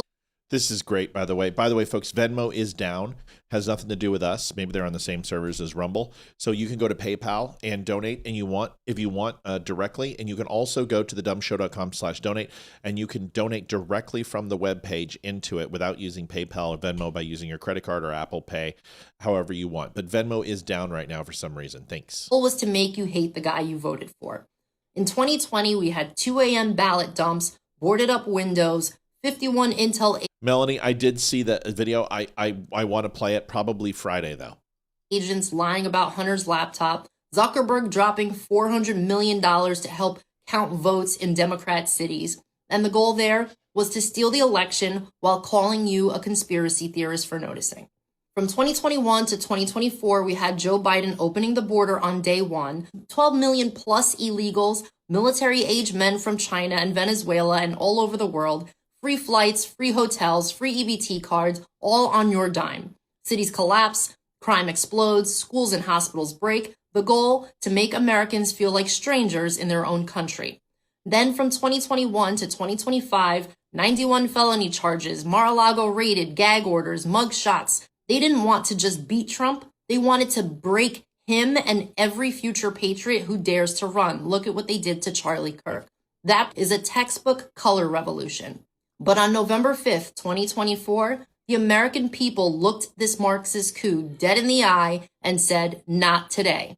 312 electoral votes, popular vote landslide, the biggest Hispanic and Black Republican turnout ever. We pulled off the greatest peaceful counter-revolution in world history. Yes. But the deep state isn't done. The same snakes who funded BLM riots, Ukraine coup, and Arab Spring still sit in the FBI, CIA, big tech, and the universities. They'll try again in 2026 or in 2028. but now you know the game.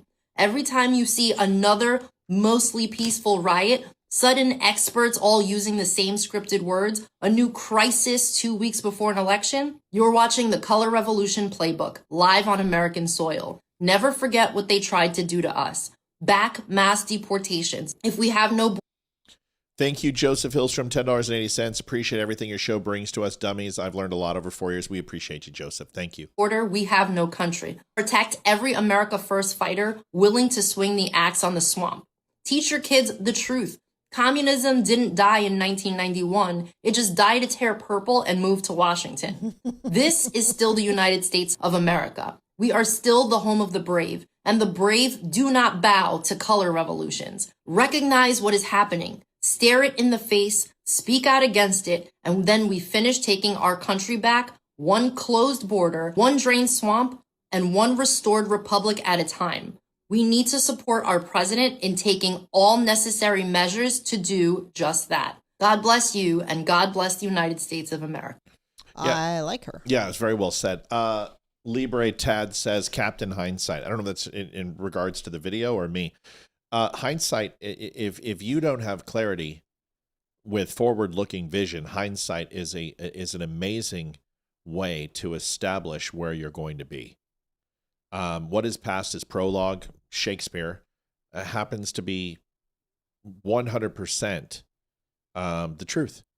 And if you can't recognize the signs from the past to help guide you into the future, because nobody can predict the future, so when we say Captain Hindsight, You've now probably that's heard actually a compliment to me. It means that people are able to look at the things in the past occurrences and help guide them into what's coming. This is what I do all the time. So I don't know if that was directed at her or me or whatever, but to me, that's a compliment. To me, that's what it's all about. It's able to look at the things that have already transpired and help it guide you into the things that will occur in the future. And this is how we're so consistent in what we do, is that when we make a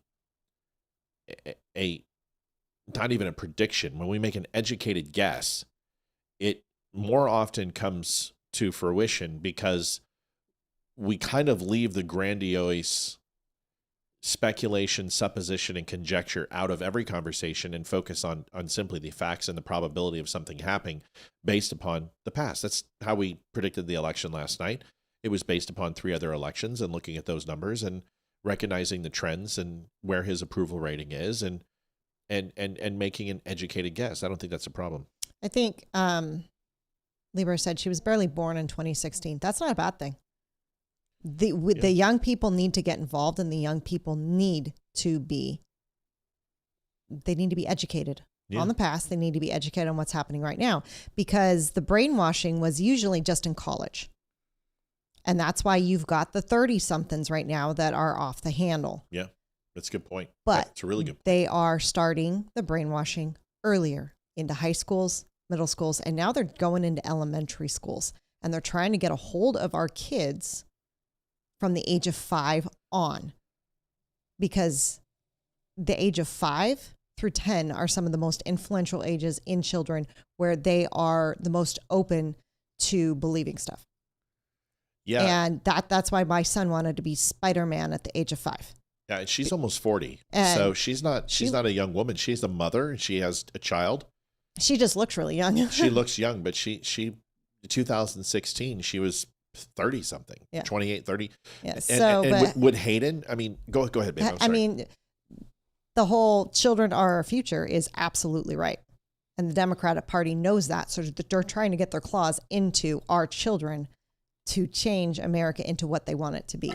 Our young kids need to be involved, like Hayden, who is 15, who went to the rally, who spoke to the governor and wants to work in politics when she's older. We need people like that who are strong and can speak out. Hayden was very young in 2016.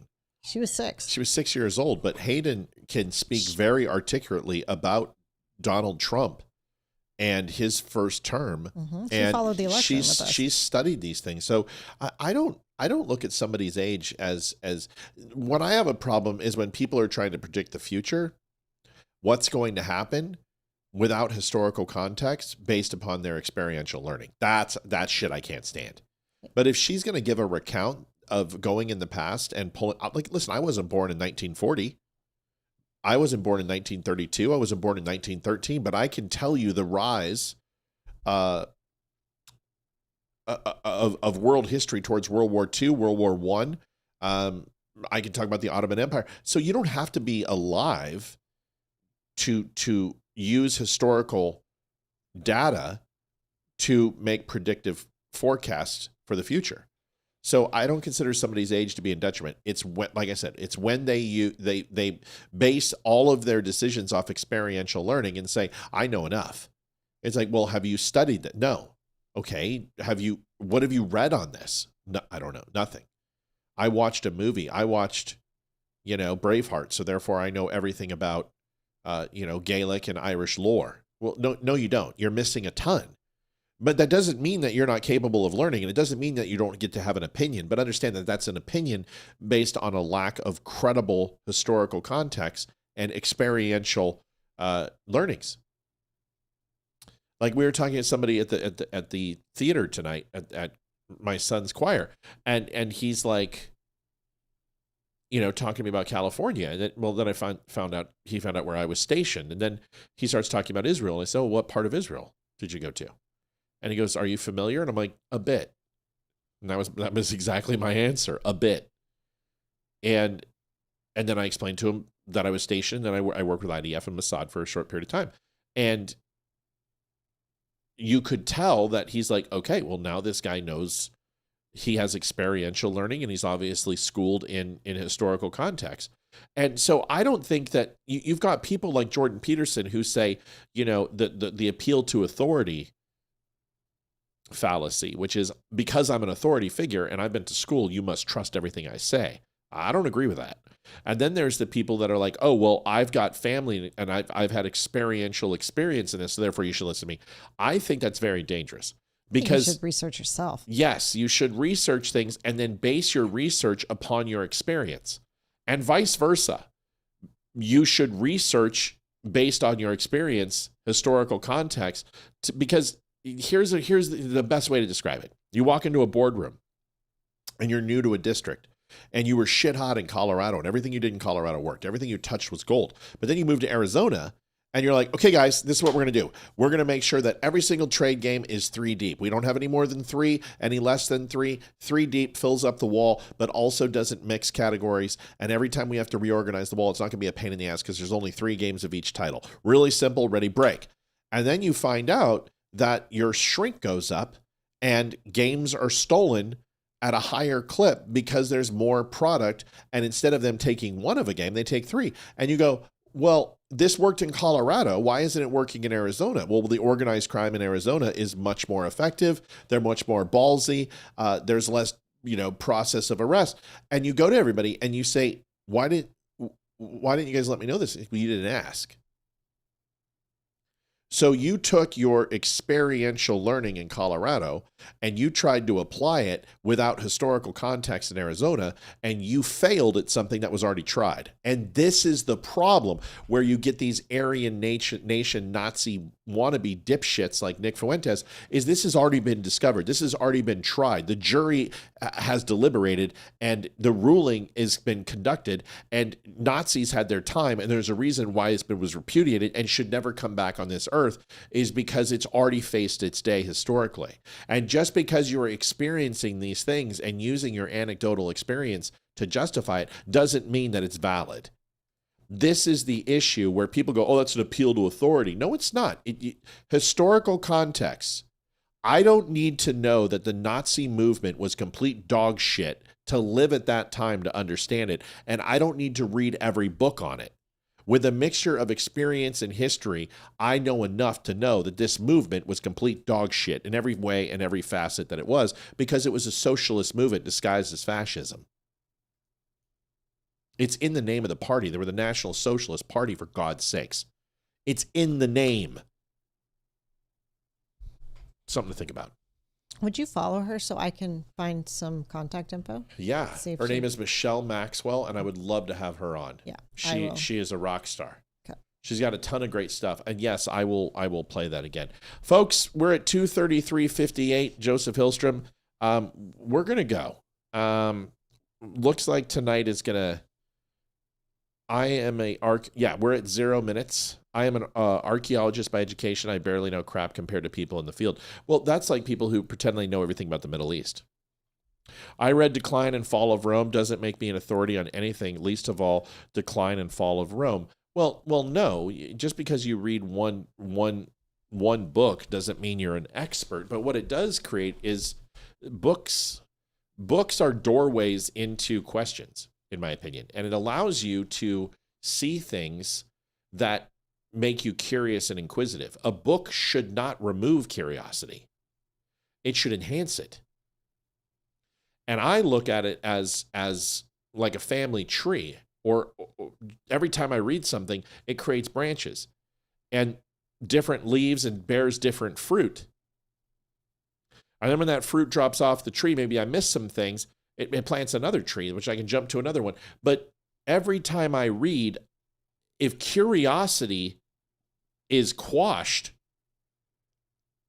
or I quench the thirst of seeking more knowledge, then that book is not good.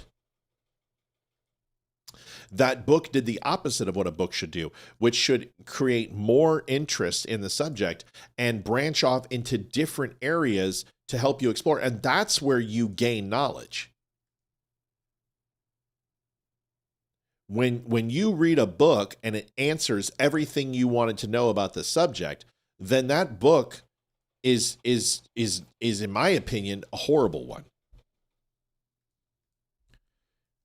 Because what that book did ultimately was remove your natural curiosity to learn more and made assumptions, and it had a proclivity to tell you that everything you needed to know what came from this one book, and that's dangerous. So I wouldn't expect you to know everything when you read The Rise and Fall of and Decline of Rome. I would expect you to want to understand the Praetorians, or wanted to understand the Senate, or wanted to understand the mixtures of the feudal system and the overall trade market and the Arab roadways into Rome and to Greece, and how that ultimately impacted innovation and technology and the monetary system and the currency and the trading of art and beads and paints and clays and metallurgy, and how those relationships completely altered and changed the Middle East based upon Rome's influence, from two countries and two nations that had very little contact, and most of them were at odds for most of their existence. These are the things that when I read, I want to learn more about. And right there, I've got 70 topics that I can go and learn. When a book tells you you've learned everything you can about this subject, I believe that's a bad book. It's my personal opinion.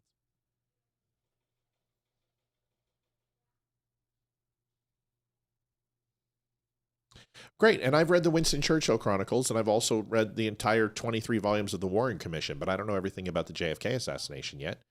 I've read over 400 different books on the JFK assassination. I've watched thousands of hours of photographs and film. I've listened in audio recordings and depositions. I've been to Dealey Plaza. I've been to the Texas Book Depository. I've been to Jim Garrison's home office. I've been to Detour Street down in the Intelligence Quarter, in the French Quarter. I've spoken to people who were in Dealey Plaza. I had an uncle who knew more about this subject than anyone else alive, and I can always learn more. So just because you've read a higher volume of books, or just because you've read even more on this subject, still doesn't mean that you've eclipsed or reached some sort of mastery on the subject. And I don't think that's the goal. Just because people are like, well, there's so much I have to learn about something, therefore I can't have an opinion on it. I think that's stupid. I mean, what's the point? So your point is that you can never empty the ocean with a bucket. So therefore the whole attempt is vain, and there should never be any attempt to lessen obstacles in our lives simply because the the object is insurmountable. Right. When you try to move a mountain, it's impossible. So you might as well just not do it at all. But if you move grains of sand and move rocks and then use innovation and tools and other things to go ahead and take bigger chunks, you may not move the mountain, but you can certainly get started on the process of making this obstacle less pertinent and less insurmountable in your life so further generations can do the same. See, I just have a different outlook. I think people who say voting is useless, it doesn't do anything, or abortion's going to happen no matter what we do, or school shootings are always going to happen no matter how many security guards we have. Those people are pessimists, and those people are dredges of society, and they stop progress. They stop innovation. Those people are fucking boring. And I think the reason why the United States has fallen from grace, there was a time when we would build the biggest bridges and had the biggest medical advancements in world history, from art to music to digital medium to analog medium to historical cataloging and context to scientific method to the Socratic method to space travel to splitting atoms. I mean, whatever we did, we were just so creative because we were curious. And then people came along who were like, oh, that's hard. We can't do that. I think technology made us dumber. Yeah, people are inherently lazy. Yep, technology made us lazy. And I think dumb. it's out of the 7 deadly sins, sloth is the worst. Yep. Mel Lowe donated $72.59. Sandwich time. You got a ham sandwich. You're amazing. Anyway, good conversation. Shane says it's called gaslighting. That must be.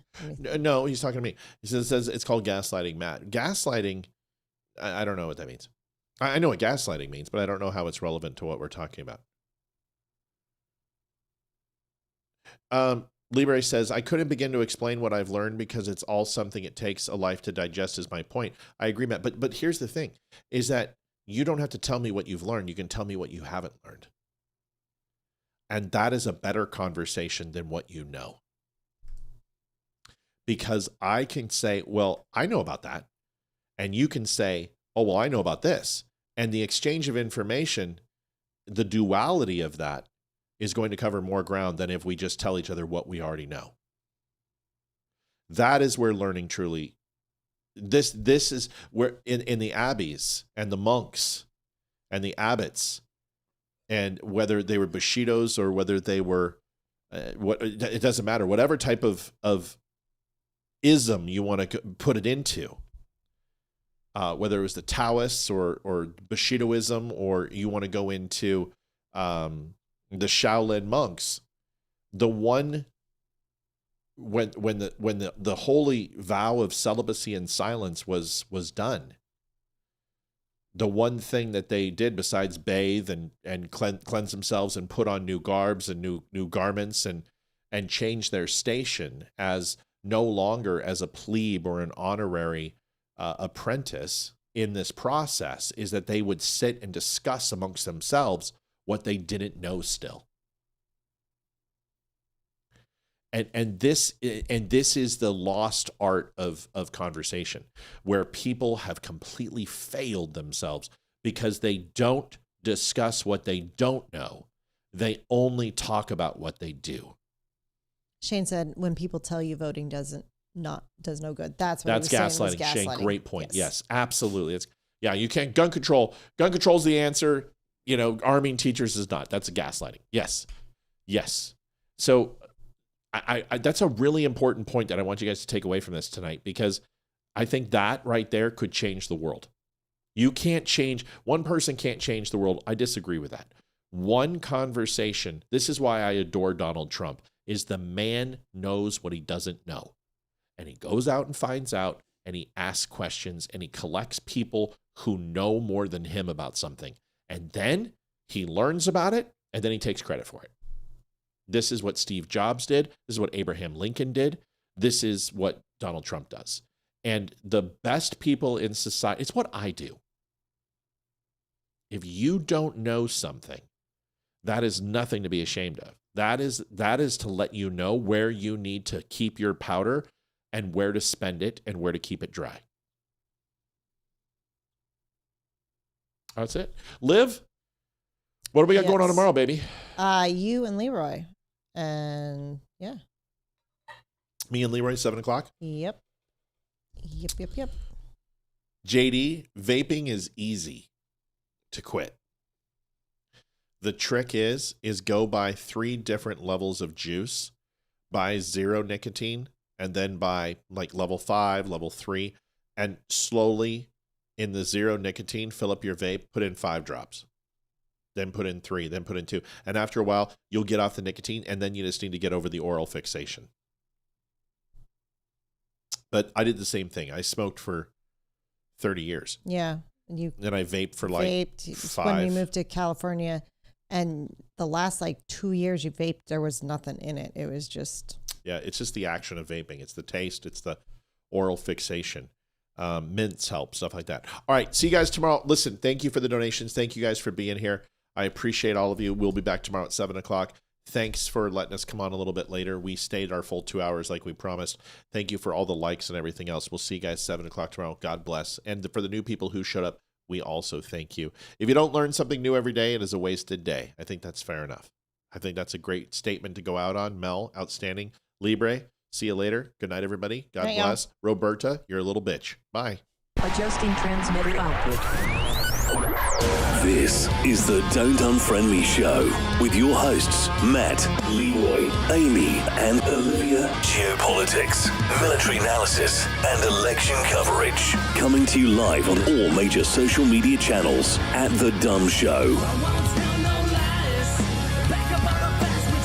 Honest, direct, unfiltered. We can agree, we can disagree. Just don't unfriend me.